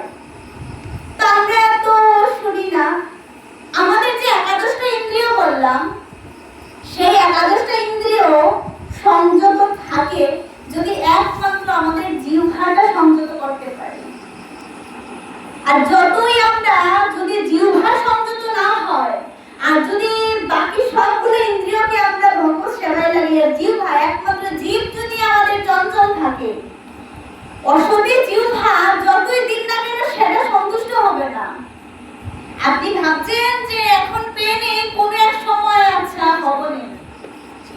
আমার শ্রী গুরু মহারাজ বলেন হবে না। যতই পাই, আজকে অবকল দ্রব্য আপনি দিবেন, কালকে দেখবেন আমার জিহ্বা কিন্তু ওইটাই যাচ্ছে। আমাদের ইন্দ্রিয়গুলো আমাদের সংযত থাকাটা উচিত, আমাদের বশে, কিন্তু সেটা না হয়ে আমরা ইন্দ্রিয়ের বশ হয়ে আছি। জীব বলছে আমাকে এটা খেতে দিতে হবে, আমরা খেতে দিতে বাধ্য হচ্ছি। বলছি না যে না আমি দেব না, জীবকে সেই কথা বলছি না, জিহ্বাকে সেই কথা বলছি না যে না প্রসাদ ছাড়া অন্য কোনো বস্তুতে তোর আসক্তি থাকা চলবে না, সেটা বলতে পারছি না। জীব চাচ্ছে, আরে আমরা কি করি, প্রসাদ পাওয়ার কোনো যদি প্রসঙ্গ আসে যে প্রসাদ বুঝি হচ্ছেন না কেন মা আপনি, আরে কি করে হবো, আমার ঘরে এত জ্বালা এত যন্ত্রণা, এদেরকে এই দিতে হয় সেই দিতে হয় সেই দিতে হয়, এত পরিমাণ যন্ত্রণা কি করে পাই। আপনাকে এই সংসারে হরি ভজন করার জন্য কেউ ফুল সজ্জা বিছিয়ে দেবে না। যারা ভক্ত, যারা ভগবত পথে হাঁটতে হয়, তাদেরকে কিন্তু কষ্ট করে যুদ্ধ করে হাঁটতে হয়। আমার এই গুরুগুণ আছে, এই মার সাথে কথা হয় মাঝে মধ্যে। ওনার স্বামী এতটা পরিমাণ বিমুখ ছিলেন, ওনার বাথরুমে গিয়ে বসে বসে হরিনাম করতে হয়েছে, হরিনাম মালা জপ করতে হয়েছে। স্বামীর সামনে হরিনাম জপ করতে পারেন না, এত পরিমাণ নাস্তিক ছিল। কিন্তু উনি কাঁদতো, সারা রাত কাঁদতে কাঁদতে চুপ ফুলে একেবারে হয়ে যেত। পরের দিন ওনাদেরকে বলতো, কিরে তোর চুটি কি হয়েছে, কেঁদেছিস? না না আমার চুটি কিছু পড়েছে। কিন্তু বলতে পারতো না যে আমি হরি ভজন করি। একাদশীর দিন একাদশী করতে দিত না, বলতো যে করা যাবে না। উনি বলতো আমার শরীর খারাপ, আমি অন্ন খেতে পারবো না। এইভাবে হরি ভজনে কেউ, এই সংসারে আপনি যাদেরকে আপন করে নিচ্ছেন, এই স্ত্রী পুত্র তারপর হচ্ছে স্বামী, যার জন্য এত কর্তব্য করেন, অসুবিধা নাই, কিন্তু নিজের কথা ভুলবেন না। আমাদের মায়েদের একটা স্বভাব আছে, মায়েদের আমরা কর্তব্য সাধন করতে করতে নিজের কথা ভাবি না, নিজের খাওয়া পড়া নিজের চিন্তা করার সময় আমাদের নাই। আমরা এত পরিমাণ ব্যস্ত। হরি ভজন করার জন্য আপনাদেরকে কেউ একেবারে সুন্দর রাস্তা করে দিও না, যা হরি ভজন কর। আজকে যে এই যে ধরেন আমি আজকে মেয়ে মানুষ, এই প্রসাদ এত সুন্দর পথ কিন্তু ছিল না যে ঠিক আছে, কত নিন্দা কত কিছু, কেন পাবো, যদি বিয়ে হয় আমি করে কি করে চলবো, কি কিন্তু যা হয় না তা তো সব থেকে বড় বাধা কি জানেন? আমার বাধা একমাত্র আমি নিজে।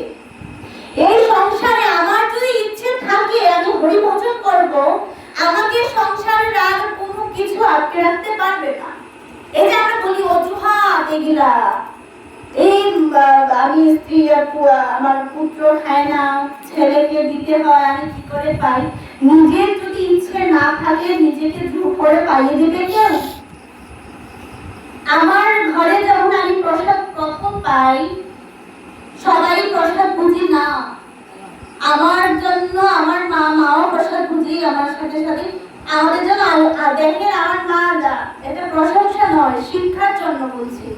মার স্কুলে যেতে হয়, চাকরি আছে, মার ঠাকুরের সংসার আছে, তার মধ্যে আবার রান্নারও দুরকম, একটা আমিষ একটা নিরামিষ, এত কিছু চালিয়ে মার অসন্তুষ্টি নাই, তাও উনি ছাড়েন নাই।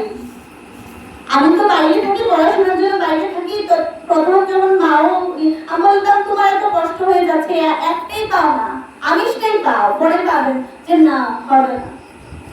উনি এত কষ্ট করে রাত 3টার সময় মা দেখে আসছে, রাত 3টা-4টার সময় মা জাগতে হয়, 3টার সময় না জাগলে মা সবকিছু কমপ্লিট হয় না, 9টার আগে স্কুলে যেতে হয়, সবকিছু করে। তো হচ্ছে আমার বাধা আমি নিজে, আমার যদি ইচ্ছে না হয় আমাকে কষ্ট হবে, ঠিক আছে, সংসারের জন্য এত কষ্ট করতে পারছি, ভগবান নিজের জন্য কি একটু কষ্ট করা যায় না? কষ্ট করা যায়, চাইতে হবে, নিজের ইচ্ছে থাকতে হবে। আর ভগবানের কৃপা তো আছে, নিজের যখন ইচ্ছে হয় তখনই কিন্তু ভগবানের কৃপাটা কেমন জানেন? তুমি যখন চাইবে তখন ভগবানের কৃপাটা গলে গলে পড়বে। ভগবান তোমাকে কৃপা করার জন্য দু হাত বাড়িয়ে বসে আছে, আমরা চাই না। আমরা ওই বলে না যে বাজারে গেলে কি হয়, বাজারে গেলে এই দেখবেন একটা সার্ফ এক্সেলের সাথে একটা মেরিলের 10 টাকা একটা মেরিলের একটা কোনটা ফ্রি দেয়, তাই না? যে ফ্রি, এটা মেরিলটা ফ্রি বা হচ্ছে পালতিটা ফ্রি, এরকম দেয় না? তো হচ্ছে সেই ফ্রি জিনিসটা নিতেই আমরা ব্যস্ত, আসল জিনিসটা নেই না কেউ। ভগবান আমাদেরকে অপ্রাকৃত চিন্ময় সম্পদ দেওয়ার জন্য বসে আছে, সেই অপ্রাকৃত ধন, আর আমরা বসে আছি এই 5 টাকা 10 টাকার মেরিলের কৌটা নিয়ে। এই জগতের ছেলে একটা লীলার কথা মনে হলো, একটা কারাগার মধ্যে স্বাধীনতা দিবসের সময় কারাগারে একটা ঘোষণা করা হলো যে আজকে তো স্বাধীনতা দিবস, তোমাদের যার যা ইচ্ছা স্বাধীন মতো তোমরা চেয়ে নাও, তোমাদেরকে তাই দেওয়া হবে। তো এক কয়েদি বলছে, কিছু কয়েদি বলছে যে কারাগারের বাথরুমটা একটু ঠিক করে দিলে ভালো হয়। তো আরেক কয়েদি বলছে যে ঘুমাতে একটু কষ্ট হয়, নিচে একটা আমাকে একটা পার্টি দিলে ভালো হয়। আরেক কয়েদি বলছে মানে হচ্ছে আমার খাবার দাবার একটু সমস্যা, এরকম খাবার দাবার দিলে ভালো হয়। তো একজন বলছে শীতের একটা কম্বল লাগবে, কম্বল দিলে ভালো হয়, এরকম যাচ্ছে। তো আরেক কয়েদি বলছে যে আমার এখানে কিছুই চাই না, আমাকে এই কারাগার থেকে মুক্তি দিয়ে দেন। যেই ওই কয়েদিটা বলে আমাকে মুক্তি দিয়ে দেন, সব কয়েদি বলে আমাকে মুক্তি দিয়ে দাও। তো বললো যে না, একবারই চাওয়ার সুযোগ ছিল, তোমরা তো এটা চাও নাই, তোমরা চেয়েছো ওই কারাগারের জিনিসপত্র ভালো হোক, কেউ মুক্তি চাই নাই। তো আমরা কি এইটাই চাই, এই সংসারের যা যাবতীয় পরিপাটি ঘর বাড়ি, ঘর দোর করা, এই জায়গা ওই জমি, এই সব করতে করতে ব্যস্ত, এই কারাগারকে সুসজ্জিত করতে করতে ব্যস্ত। কেউ কারাগার থেকে আমরা মুক্তি চাই না, মুক্তি চাই না বলে আসলে পাই না। তো সেই কথা আমাদেরকে কিন্তু আমাদের বাধা আমরা নিজে, আমাদের জিহ্বার দোষ, আমাদের জিহ্বা আমরা এত সোজা কথা না। এই যে সংসারের রস, এত ভালো মন্দ খাবার রেখে এই সামান্য আলু আর ডাল পেতে কিন্তু কারো ইচ্ছে করবে না, চাইবে না। কারণ হচ্ছে জন্ম জন্মের সংস্কারের অভাব আছে তো আমাদের মধ্যে, জন্ম জন্মে আমাদের চিত্তের মধ্যে সংস্কারের অভাব। এর জন্য শাসন করতে হবে, সবাইকে শাসন করতে হবে। শাসন না করলে কিন্তু আমরা এত এগুলাকে না, এই সব ইন্দ্রিয়গুলো আমাদের কথা শুনতে চাইবে না। প্রথম সব ইন্দ্রিয়গুলোকে আমাদের শেখাতে হবে। কেমন করে শেখাতে হবে? এক রাজা, খুব চালাক বুদ্ধিমান রাজা, একদিন ভাবলো কি যে একটা ছাগল কিনে আনলো। ছাগল কিনে বললো যে আজকে মন্ত্রীকে বলছে যে দেখবে মন্ত্রী, আমি ছাগলটা বিনা পয়সায় লালন পালন করবো। মন্ত্রী বলছে কিভাবে? তো উনি রাজ্যের মধ্যে ঘোষণা দিলেন যে আমার ছাগলটাকে যে নিয়ে পেট ভরাতে পারবে তাকে আমি অনেক অনেক উপহার দেব। তো গ্রামের আলাভোলা লোকগুলো ভাবছে ছাগলের পেট ভরানো কি তেমন ব্যাপার নাকি। পরের দিন সকালে গিয়ে একজন উপস্থিত, যে বলছে যে রাজামশাই আমাকে দিন ছাগলটা আমি লালন পালন করবো, আজকে আমি পেট ভরিয়ে আনবো। ঠিক আছে, সারাদিন এত পরিমাণ ঘাস, এত পরিমাণ লতা পাতা খাওয়ালো, সন্ধ্যার সময় নিয়ে গেছে যে একেবারে পেট একেবারে ভরে ফুলে আছে। তো ছাগলকে রাজামশাই আমি পেট ভরে নিয়ে আসছি, আচ্ছা ঠিক আছে দেখি। যেই ছাগলের সামনে ঘাসের এক মুঠ নিয়ে গেল, ছাগলটা হাত করে আসছে। তো কি রে, যদি পেট ভরে থাকে তাহলে ছাগলটা হাত করছে কেন? যা, তুই পেট ভরাতে পারিস। এমন করতে করতে প্রত্যেকদিন না লোক সবাই আসে নিয়ে যায়, সবাই বলে না আমি পেট ভরিয়ে নিয়ে আসবো। এমন করে করে ছাগল তো একেবারে গোমাতার মতো বড় সড়ো হয়ে গেছে।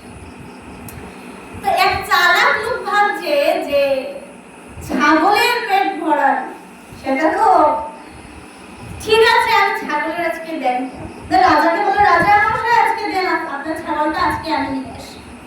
পেট ভরাবে, পেট ভরিয়ে খাওয়া, হ্যাঁ, ঠিক আছে। তো পেট ভরাতে সারাদিন কি করলো, এই যে রোদ ফাটা উঠানের মধ্যে বেঁধে রাখছে, একটা ঘাসও দেয় না, একটা কাঁঠালের পাতাও দেয় না। তো সারাদিন রোদের মধ্যে কটকটা রোদ্দুরের মধ্যে একেবারে রাখছে। সন্ধ্যার দিকে যখন নিয়ে যাওয়ার সময় হলো, তখন ছাগলের সামনে ঘাস নিয়ে আসলো। ছাগল তো সারাদিনের ক্ষুধা, হাঁক করে গেছে, যখনই হাঁ করে তখনই মুখের মধ্যে বাড়ি দেয়। যখনই হাঁ করে বাড়ি খেতে খেতে ছাগল পেটের এই কটা কটা ব্যথা শুরু হয়ে গেছে। তো এখন ভয়ে আর ঘাস নিলে আর হাঁ করে না। তো ছাগল রাজার কাছে নিয়ে গেছে, নিয়ে যাওয়ার পর বলছে, এই কিরে তুই তো খাসনি, পেট একেবারে খাল হয়ে ঢুকতেছে। হ্যাঁ, না না মশাই, আপনি পরীক্ষা করেন, আগে তো হবে না। তো ঠিক আছে, ঘাস নিয়ে যখনই যাবে তখন প্রাণীর কিন্তু বুদ্ধি আছে, সব প্রাণী যে ওই পেটে লাঠি নিয়ে দাঁড়িয়ে আছে আর তো মুখে দেয় না। কিরে তুই তো, আরে মহাশয় আপনি তো এটাই পরীক্ষা না, যদি ছাগল না খায় তাহলে পেট ভরেছে, তাহলে খাচ্ছে না মানে পেট ভরেছে, এখন আমার উপহার দেন। তো এখন রাজা তো বেচারা ঠকে গেল, রাজার দিতেই হবে। সেটা শিক্ষাটা হচ্ছে আমাদের যে এই যে জীব, এই যে জিহ্বা, এই যে মন রূপী ছাগল, এত সহজে সন্তুষ্টি হবে না। জগতের যাই দেন না কেন, জগৎ ভরিয়ে দেন, মৃত্যুর আগ পর্যন্ত লালসা মিটবে না। মনকে শাসন করতে হবে, জীবকে শাসন করতে হবে, পাপ পেতে হবে না। এটা তো মঙ্গলকর না, যা মঙ্গলকর না তা আমি কি করে পাই? তা পেতে যা আমার জন্য জীবনে মঙ্গলদায়ক নয় সেটা আমি করতে পারি না। সেটা তো আমাকে সুপথে দিচ্ছে না, আমাকে নরকের দ্বারে নিয়ে যাচ্ছে। তো সেই জন্য আহারটা শুদ্ধ করতে হবে। আহার শুদ্ধ, সত্য শুদ্ধ। আহার শুদ্ধ না হলে আমরা যদি ভগবানকে ঘরের মধ্যে কোনদিন যদি বিষ্ণু পূজা করেন, বিষ্ণুকে যদি ঘরে বসাতে চান, ঘর দূর পরিষ্কার করে লেপা মোছা করে, মোছা সব কিছু পরিষ্কার, তারপরেই না ভগবানকে বসাবেন। তো আমাদের এই দেহ মন্দিরে ভগবান যদি বিরাজ করাতে চান, এই যদি দেহটা যদি কবরখানা বানিয়ে রাখি, তাহলে কি ভগবান বসতে পারেন? এই দেহ ওই দেহ ওই ওই ওই যদি পাই, তাহলে কি ভগবান বসবেন? বৃন্দাজি শুদ্ধ ভক্তি প্রদায়িনী কিন্তু বৃন্দা। তো ভক্তি তিনি কার হৃদয়ে প্রবেশ করবেন? যে হৃদয়টা শুদ্ধ। হ্যাঁ বুঝলাম, শুধু নিরামিষ পেলেই সব না, কিন্তু এটা নিরামিষ পাওয়া, ভগবত প্রসাদ পাওয়া একটা মাধ্যম, সেটা ছাড়া হয় না। আমার গৌরাঙ্গের, আমার মহাপ্রভু কখনো পেয়েছিলেন অন্য কিছু? আমার গুরুদেব পান না, তাহলে অন্য কিছু কি করে পাই? হয় না সেটা। ভগবান এই যে দেখছেন না, ভক্তি আভাস, ভক্তি যদি স্থায়ী হতে পারে না হৃদয়ে, কেন আমার হৃদয়ের মন্দিরটা তো শুদ্ধ না, অশুদ্ধ, অপবিত্র। অপবিত্র দেখে অপবিত্র মন্দিরে কি কখনো ভগবান বিরাজ করেন?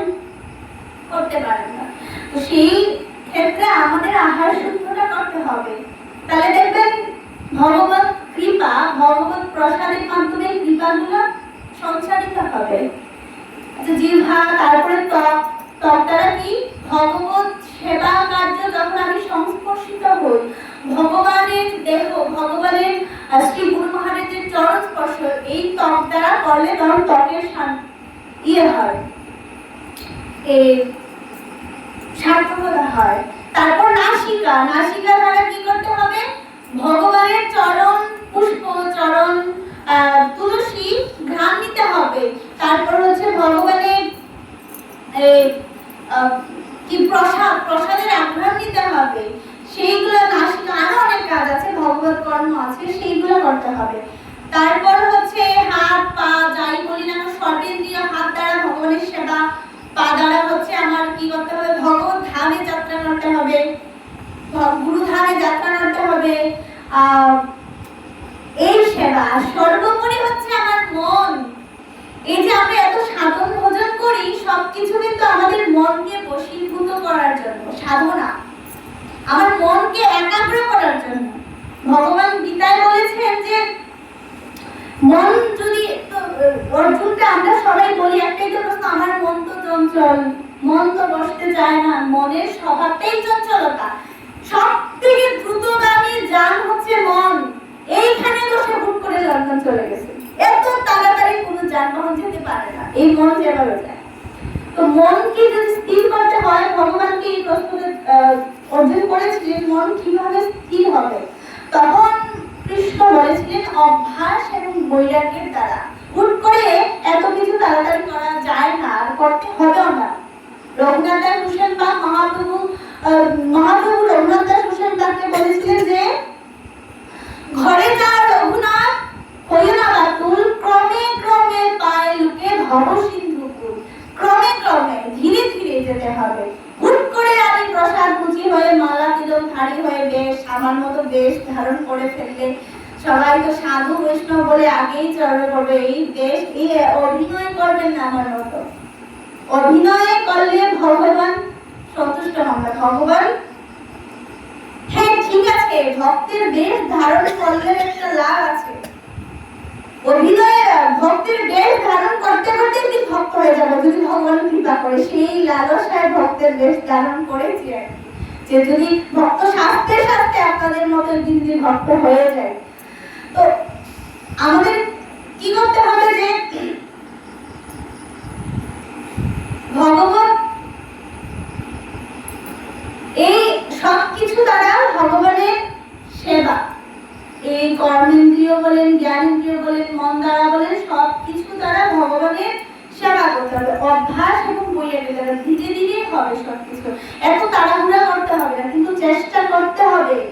আমি যদি মরার আগের দিনও যদি শুরু করি, এটা আমার ক্ষয় হবে না।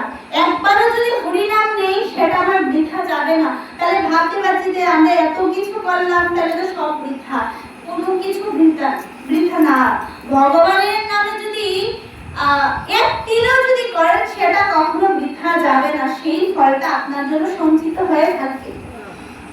আমার মা একটা কথা বলতেন যে প্রথম যাকেই বলতেন একাদশী কর, একাদশী কর, একটা তো খাতায় নাম উঠবে যে একটা করি। তো কখনো বৃথা যাবে না, সবকিছু কিন্তু সঞ্চিত হয়ে থাকবে। এবং ভগবানের পথে যদি গুরু চরণাশ্রিত হয়ে ভগবানের পথে যদি কেউ যাত্রা করে, তাহলে কিন্তু তার কখনো স্খলন হয় না। ভগবান গীতায় বলেছেন যে আমার ভক্তের কখনো বিনাশ হয় না। ঠিক আছে, কখনো কখনো আকাশে মেঘ আসে, আবার মেঘ উড়ে যায়।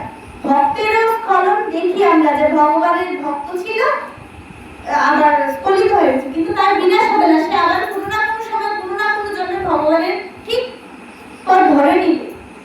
সবকিছুর বেশি দেরি করবো না। সবকিছুর পরে কি করণীয়, সবকিছুর পরে সর্বেন্দ্রিয়দের সেবা কি করে করবো সেবা, সেটা কিন্তু আমাদের শ্রী গুরু সাধু আনুকূল্যে শিখতে হবে। কি করতে হবে, এর জন্য আমাদের কিন্তু একটাই কথা, সাধু সঙ্গ। ভগবান কলিতে একটা কথা বলেছেন যে সাধু সঙ্গ সর্বশাস্ত্রে কর, লবমাত্র সাধু সঙ্গ সর্বসিদ্ধি হয়। সাধু সঙ্গ ছাড়া আমরা কিছু শিখতে পারবো না। কারণ এই যে গুরু মহাত্মা বৈষ্ণবরা আমরা দেখছি আমাদের মতো, কিন্তু আমাদের তো জানি তারা, বললাম উনারা নিয়ে এসেছেন প্রেমের ভাণ্ড। উনাদের সংস্পর্শে না গেলে শিখতে আমরা পারবো না সেটা। এর জন্য সাধু সঙ্গ করতে হবে। ওনাদের বুঝে বা না বুঝে কেউ শুনিতে শুনিতে সে হোক, আমরা বুঝি বা নাই বুঝি, শুনতে শুনতে শুনতে শুনতে আমাদের একদিন হবে। একদিন তো হবে, একদিন তো কৃপা হবে। আর ভগবান তো কৃপাময়, কৃপাতে একদিন করতেই হবে। যখন প্রত্যেকদিন আপনি এসে বসে আছেন, ভগবান না কৃপা করে যাবে কোথায়? একদিন তো দয়া করতে হবে। তো সাধু সঙ্গ করতে হবে। সাধু সঙ্গের অপার অপার মহিমা। সাধু সঙ্গে আমার মতো যে কর্কট আছে, যে পাষণ্ডী, তাদেরও সুমতি ফিরে আসে সাধু সঙ্গে। একটা লীলা বলে আমি শেষ করে দেব। সাধু সঙ্গের মহিমা বলতে গিয়ে সুত গোস্বামী পাদ সরঙ্গাটি ঋষিগণকে শোনাচ্ছিলেন। ওনারা বলছিলেন যে বিশেষ করে মায়েদের জন্য আমরা বলি যে মায়েরা তো বিশেষ করে কর্তব্য কর্ম করতে করতে করতে করতে আমরা আমাদের কথা ভাবার সময় পাই না। কি করণীয়? এই কলির জীবে কি করতে হবে? একটা যে সাধু সঙ্গ, তো সাধু সঙ্গের মহিমা বোঝাতে গিয়ে একটা লীলা, সাধু সঙ্গ কি না করতে পারে, সব মানে হাজার প্রাসঙ্গে থাকুক, সাধু সঙ্গে কিন্তু তার মতি ফিরে আসে। এক ছিল এক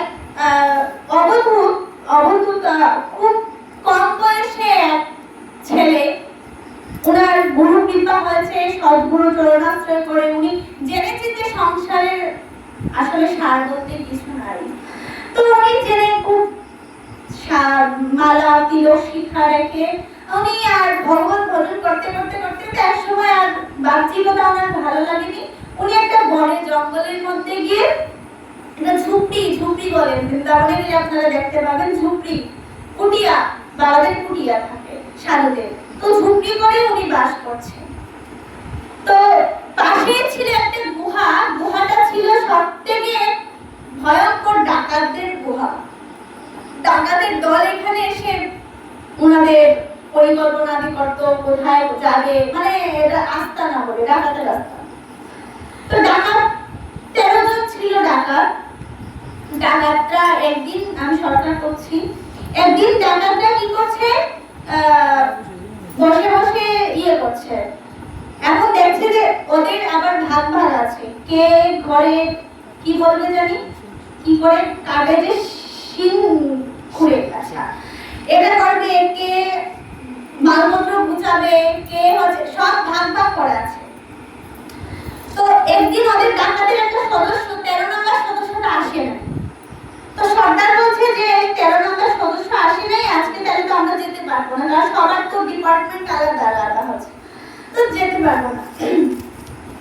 তো অন্যরা বলছে যে আজকে খুব ভালো একটা সংবাদ পেয়েছি যে আজকে গেলে অনেক বেশি ডাকাতি করতে পারতাম, অনেক বেশি ধন সম্পদ লুট করতে পারতাম, একজনের জন্য কি আমরা বাদ দিয়ে দেবো? সরকার জি না, আমরা বাদ দেবো না, তাহলে কি করবা? যে হচ্ছে আমরা লুট নিয়ে আসবো, লুট নিয়ে আসবো, আশেপাশে তো কোনো গ্রাম নাই। ডাকাত বলছে যে আমার জানা পরিচিত একজন আছে, নিয়ে আসবো। তো সর্দার বলছে রাত বাজে 11টা, কখন যাবে আর কখন নিয়ে আসবে, আর তোমাদের সাথে ডাকাতি করতে সে রাজি হবেই বা কেন? বলছে এখনের যুগে আর রাজি এমনি তেমনি করতে হয় না, আমরা সামনে গেলেই রাজি হয়ে যাবে, আর পাশেই আছে। তো ওই বলে সর্দারের অনুমতি নিয়ে সেই সাধু রাস্তায় গেল। সেই সাধুর যে ঝুপড়িটাতে গেল, রাত্রি অনেক, সাধুদের জন্য তো রাত্রিটা খুব মানে নির্জন থাকে, ভজনের জন্য উপযোগী হয়। তো উনি খুব মানে ভজনে নিমগ্ন, তখন গিয়ে 3-4টা ডাকাতের দল গিয়ে কেউ পেটের মধ্যে, কেউ মাথার মধ্যে রিভলভার ধরে। তো উনি মানে হতবাক হয়ে তাকিয়ে আছেন, এত ভয়ঙ্কর ডাকাতের দলগুলোকে দেখতে উনি চিমটি কাটছে নিজের শরীরের মধ্যে, যে জমদূত আসলো কোথা থেকে, আমি তো মরি নাই না বেঁচে আছি সেটা দেখতেছে। তো না দেখে তো মনে হচ্ছে না বেঁচে আছি, তাহলে এই জমদূত বেঁচে আছি, জমদূত আসলো কোথা থেকে? বলছে কারা আপনারা? বলছে আমরা ডাকাত। তো সাধু বলছে ডাকাত, তো সাধুর কাছে ডাকাত এসে কি করবে?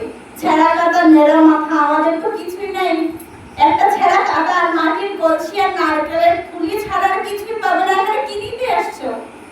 বলছে না আমাদের সাথে আজকে ডাকাতি করতে হবে, আমাদের একজন আসে নাই লোক, আমাদের সাথে ডাকাতি করতে যেতে হবে। তখন বলে ডাকাতি করতে যেতে হবে, উনি তো উভয় সম্পর্কে, এখন যদি ডাকাতি করতে না যায় ওনার প্রাণ যাবে।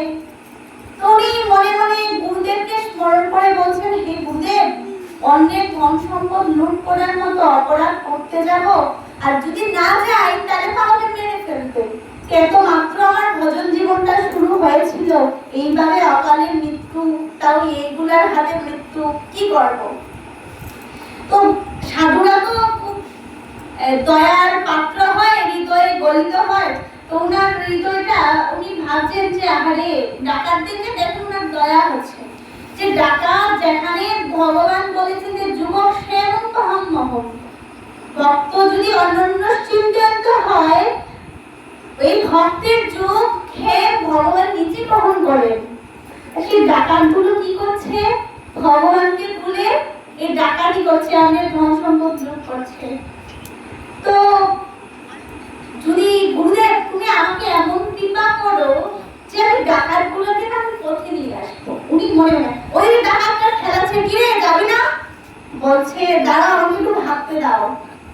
ঠিক আছে, ভাবতে ভাবতে উনি বলছেন যে মানে ঠিক আছে আমরা যাবো, আমি যাব। তো উনি গেলেন, যাওয়ার পরে তো ওনাকে বুঝিয়ে দেওয়া হলো যে তুমি কি করবে। ঠিক আছে, করার পরে ওই দিন ডাকাতি করে এসে এত পরিমাণে ধন সম্পদ লুট করেছে এবং নির্দ্বিধায় নির্বিঘ্নে কোনো বাধা আসে নাই ওই দিন ডাকাতি করতে গেলে। তো ঠিক আছে, ডাকাতি করার পর সবার তো একটা ভাগ থাকে, 13 জনের ভাগ হয়ে যায়। তো 13 জনের ভাগ করার পরে এখন সাধু বলছে যে ঠিক আছে আমি আসি, আমাকে বিদায় দেন। তো বলছে দাঁড়ান দাঁড়ান, আপনার যে ভাগের যে পড়েছে সেটা নিয়ে যান। বলছে ভাগেরটা দেখুন, আমার এইসবের কোনো কাজ নাই, আমার ভাগেরটা আপনারাই নিয়ে যান। আমার এইসব, আমি আপনারা একদিন বিপদে পড়েছিলেন, আপনাদেরকে একটু সাহায্য করতে এসেছি, আমার এইসবের কোনো কাজ নাই। তো আরেকটা ডাকাত সর্দারকে বলছে সর্দার এই 20-24 বছর ধরে আমরা ডাকাতি করছি, কোনোদিন এইভাবে নির্বিঘ্নে নির্বাধায় এত ধন সম্পদ আমরা কোনোদিনও লুট করতে পারিনি। এই ব্যাপারটা কিছু একটা আছে। আমাদের যদি এই সাধুকে যদি আমাদের দলে ভর্তি করে দিই তাহলে কেমন হবে? সর্দার বলছে বুদ্ধিটা খারাপ না। ঠিক আছে, এখন যে সাধুকে বলছে বাবা সাধু দলের নাম লেখানো বলতে কি বুঝতে পারছেন? যদি দল থেকে পালিয়ে জমলুকে চলে, সেই জমলুক থেকে ধরে আনবে ডাকাতি করার জন্য এইরকম।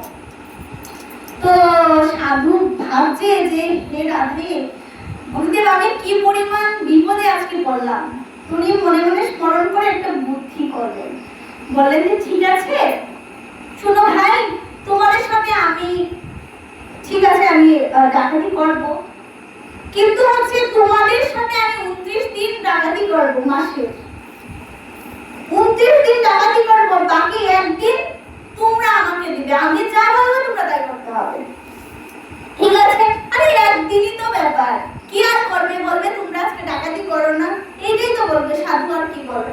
ঠিক আছে, একদিন না হয় না করলাম, 29 দিন তো আমরা পাবো। তো ঠিক আছে, একদিন 2 দিন করে যেমন যাচ্ছে, তো সেখানে 1-2 দিন, অনেকদিন 3 দিন 4 দিন 5 দিন যাচ্ছে, দেখে যে কোনো বাধা বিপত্তি ছাড়াই লুটপাট করে নিচ্ছে। যেমন হচ্ছে যে শ্বশুর মহাশয় যেমন জামাইকে যৌতুক দেওয়ার জন্য সাজিয়ে সাজিয়ে রাখে, গৃহস্থের করে গিয়ে এইভাবে দেখছে যে যা যা লুট করবে সব যেন সাজানো গোছানো আছে একেবারে। তো এমন করতে করতে না সাধুর প্রতি সবার একটা আকৃষ্টতা চলে আসে, সবকিছুর পর তো ভগবানের কৃপা পাত্র হলে ওর প্রতি একটা আলাদা আকর্ষণ চলে আসে। তো এভাবে 20 দিন 25 দিন যাচ্ছে, সাধুর প্রতি সবার আকর্ষণ একেবারে বেড়েই গেল যে না ভাই ও সাধারণ কেউ না, কিছু একটা ওই বেটার মধ্যে আছে, ও সাধারণ কেউ না। একটা দিন একটা কুকুর অব্দি ডাকলো না, এমন করে সুন্দর করে আমরা ডাকাতি করে নিয়ে আসছি। ঠিক আছে, 29 দিন যেদিন 29 দিন শেষ হবে, তো সেদিন সাধু বলছে যে কালকে তো সংক্রান্তি, কালকে হচ্ছে আমার দিন। ঠিক আছে ভাই, 29 দিন তুমি দিলে, একদিন দিব। বলছে কি করতে হবে? যে বলছে না তোমরা রাত্রি ব্রহ্ম মুহূর্তে জেগে সবাই আমার আশ্রমে চলে আসবে, আমার ঝুপড়িতে চলে আসবে। ঠিক আছে, তো ঝুপড়িতে গেল সবাই ডাকাতের দল। তো আর উনি বলেন, সাধু বলছে যে যাবে তোমরা একটু, আমি যা বলবো তাই হবে, আর তোমাদের খুব ভালো ভালো প্রসাদ পাইয়ে দেবো, রাধারানীর প্রসাদ পাইয়ে দেবো তোমাদেরকে। ঠিক আছে ভাই, খারাপ কি? যাবো মানগরমের প্রসাদ পেয়ে চলে আসবো, সেবার।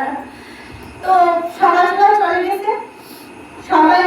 তো সাধু কি করলো, সবাইকে নিয়ে একটা বাড়িতে গেল, একটা লোকের বাড়িতে গিয়ে সকাল সকাল ডাক শুরু করছে। যে সেই লোক যখন দরজা খুলে দেখছে এই যে মহা মস্ত বড় ডাকাত, সবাইকে চেনে, নাম করা ডাকাত, সবাইকে দেখে তো চোখ কপালে উঠে গেছে, বাবা ডাকাত মানে কি ভাবছি তো ডাকাতি করতে আসছে।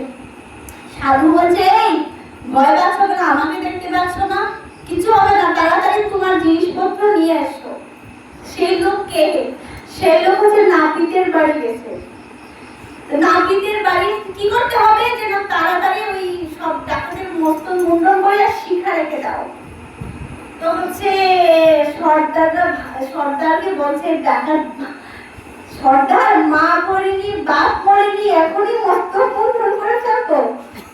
তো বলছে, সর্দার বলছে, চুপ কর, 29 দিন আমরা তার কথায় চলেছি, একদিন যদি ওর কথায় না চলি, বিনা মেঘে বজ্রপাতে মারা যেতে হবে আমাদেরকে। যা বলছে তাই শুনে নে। বলছে, বাড়িতে গেলে তো আমাদেরকে ছেলের মা চিনবি না। বলছে, ডাকাত বের হয়ে গেল, সবই বাবাজির দল চলে আসছে। যাই হোক, খুব মস্তক মুন্ডন শিখা টিকা রেখে তাড়াতাড়ি করো, মানে হচ্ছে নাপিতকে বলছে সাধু, ওইদিকে আবার সূর্যোদয়ের আগে সব কাজ সারতে হবে। সব কাজ সেরে একটা সরোবরের মধ্যে স্নান টান করিয়ে, সাধু তো সব আগেই পরিকল্পনা করা ছিল, উনি ওনার সবার জন্য প্রসাদী বস্ত্র, প্রসাদী মালা, প্রসাদী জপের মালা সব রেডি করে রাখছে। তো ডাকাতের দল ভাবছে, কি করবো ভাই, সাধু একদিনের কথা তো মানতেই হবে, 29 দিন আমাদের কোনো কথা বলেনি সাধু, 29 দিন আমাদের কথা চলেছে, কত ঘরে আগুন লাগিয়েছে, কত ঘরের দরজা কেটেছে, এখন যদি একদিন না মানি তাহলে তো হয় না। তো সর্দার বলছে যে মানতে হবে। তো কি করতে হবে, যে না ডাকাতের দলকে বলছে যে প্রথমে তোমরা সবাই একসাথে বসে, না হ্যাঁ সবার কানে উনি মন্ত্র দিয়ে দিলেন, সেই সাধু সবার কানে মন্ত্র দিয়ে দিলেন। তারপরে হরিনাম, তারপরে হচ্ছে কি করতে হবে, যে আমি হরিনাম করব, সবাই তোমরা উচ্চস্বরে হরিনাম করবে। তারপরে আমি হরিনাম করার পরে আমি একটু রাধারানীর সেবা দিতে যাব, তোমরা সেই সময় বসে বসে জপ করবে, আর বিকালের দিকে চলে যাবে, প্রসাদ প্রসাদ দিয়ে চলে যাবে, ঠিক আছে?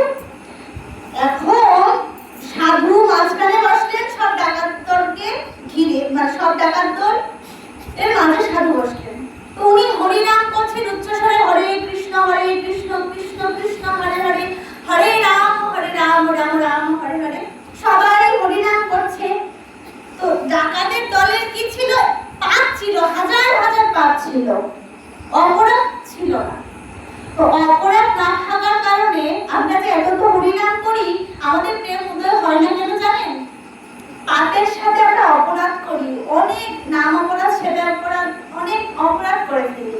তো অপরাধের ফলে আমাদের প্রেমটা উদয় হয় না, অপরাধ বাড়ে। এর জন্য সাধু বৈষ্ণবদের আগেই বলে রাখা যে নিরপরাধ চিত্তে নাম নিতে হবে, নিরপরাধ চিত্তে নাম করলে কৃষ্ণ প্রেম উদয় হয়। কিন্তু আমরা অপরাধ ছাড়তে পারি না। মাঝখানে থেকে কথা বলছি, অপরাধগুলো সবগুলা বাবার ভক্ত গ্রন্থমালা গ্রন্থের মধ্যে লেখা আছে, নাম অপরাধ, বৈষ্ণব অপরাধ সবগুলো লেখা আছে। তো সাধুদের, ডাকাতদের কোনো অপরাধ ছিল না, পাপ ছিল। যে এইভাবে দু বাহু তুলে হরিনাম সংকীর্তন করছে, হাজার হাজার জন্মের রাশি রাশি পাপ ধুয়ে যাচ্ছে। যে বলে না, একবার হরিনামে যে পাপ করে, জীবের কি সাধ্য আছে তত পাপ করে। তো যেই হরিনামের পাপ ধুয়ে যাচ্ছে, তাদের প্রেমকে কারো কারো অশ্রু পড়তে লাগলো। হরিনামে এত পাপ করা কি আনন্দ ভাই, এই আনন্দ তো জীবনে পাইনি আমরা। সবাই হরিনাম করছে, মুখে যেন মিষ্টির মতো মিঠা লাগছে হরিনাম করতে, এত মিঠা লাগছে। তো সবাই হরিনাম করছে, ওইদিকে হরিনাম শেষ হওয়ার পরে সবাই জপ করছে, উনি সেবা দিতে গেলেন, উনি খুব ভালো রন্ধন করছেন। সেই সময় ভগবান এই যে গুরু কৃপা, উনি গুরুদেবকে স্মরণ করেছিলেন, সাধু গুরুদেবকে স্মরণ করেছিলেন যে গুরুদেব আপনি কৃপা করেন, সবাই তো গুরু কৃপা কি কেবলম, গুরু কৃপাই তো সর্বকিছুর মূল।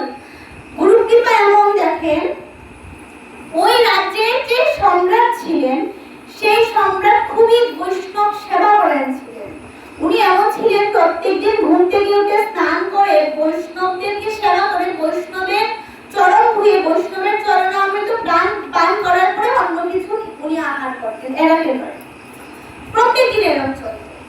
তো ওই দিন কি হচ্ছে, উনি স্নান করে এসে দেখছেন ওনার যে রাজ্যের যে বৈষ্ণব খণ্ড মানে বৈষ্ণবদের একটা এই বিশ্রাম ক্ষেত্র আছে, আলাদা ঘর, ওইখানে ওই দিন কোনো বৈষ্ণব উপস্থিত নাই। তুমি দেখে তো খুবই ব্যথিত যে আমি বৈষ্ণব সেবা না করে কিছু পাবো না। মন্ত্রী তুমি এখনই যাও, যেখানে গিয়ে সাধু বৈষ্ণব পাবে সেই সাধুদের তুমি ধরে নিয়ে আসবে।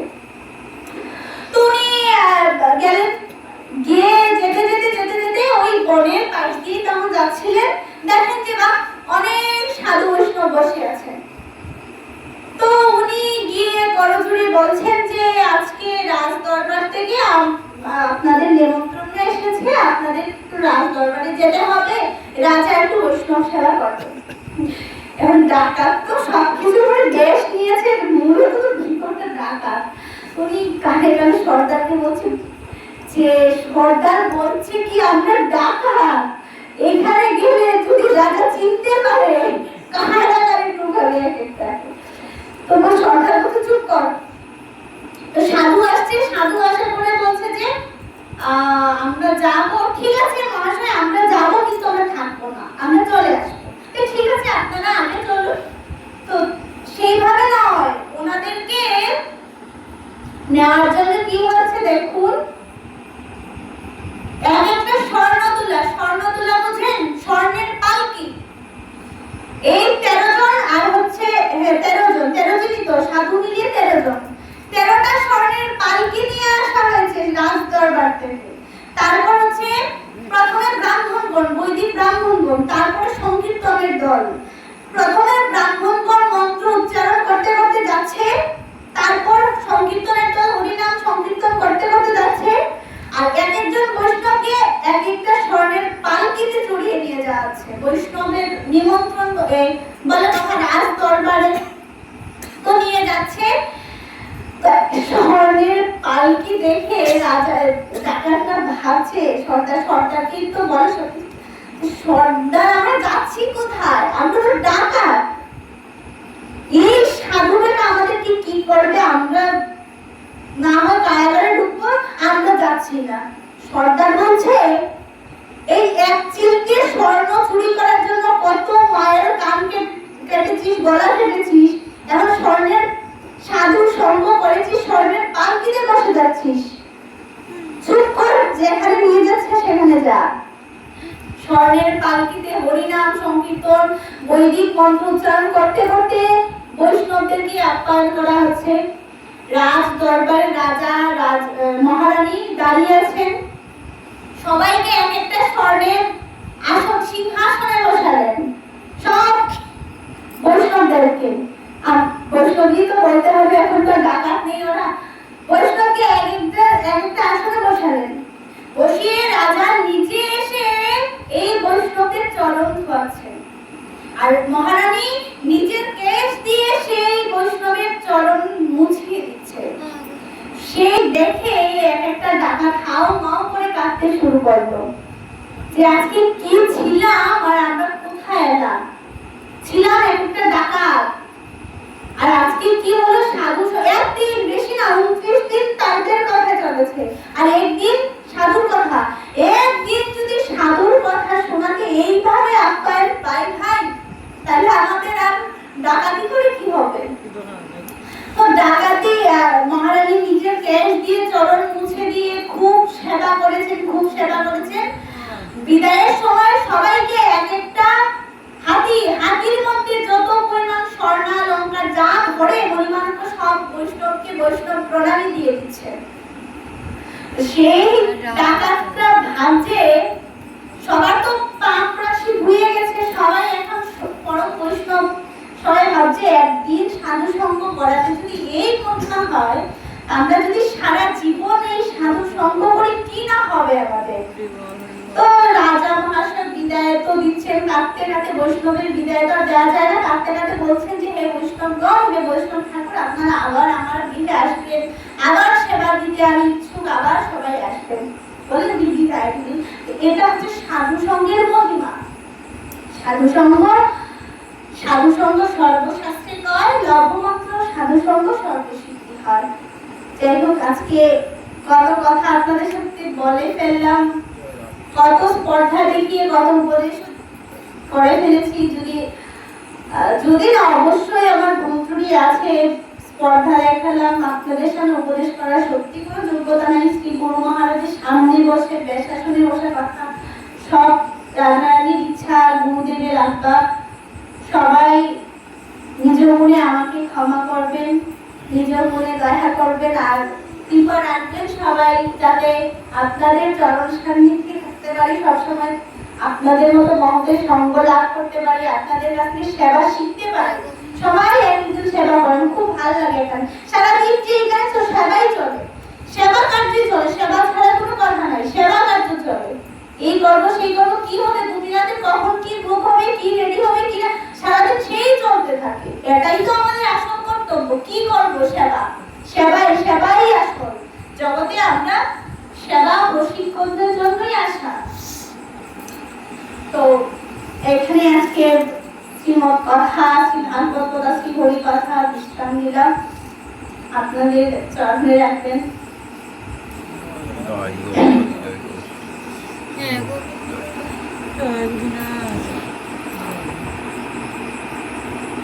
পঞ্চাকল্পতরুভ্যশ্চ কৃপাসিন্ধুভ্যেব চ পতিতানাং পাবনেভ্যো বৈষ্ণবেভ্যো নমঃ। হরে কৃষ্ণ কৃষ্ণ কৃষ্ণ হরে হরে, হরে রাম রাম রাম হরে হরে। হরে কৃষ্ণ কৃষ্ণ কৃষ্ণ হরে হরে, হরে রাম রাম রাম হরে হরে। হরে কৃষ্ণ কৃষ্ণ কৃষ্ণ হরে হরে, হরে রাম রাম রাম হরে হরে। জয় রাধা।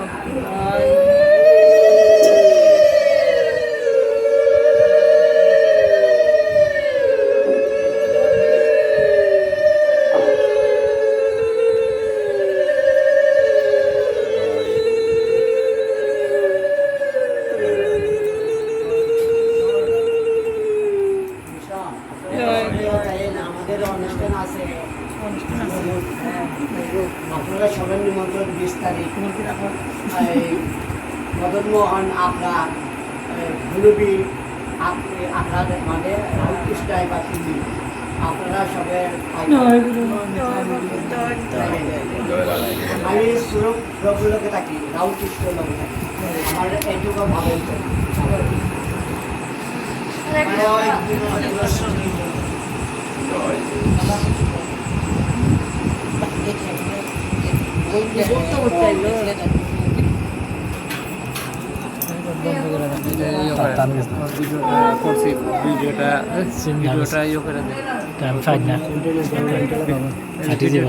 ভিডিওটা চিহ্ন দরকার কথা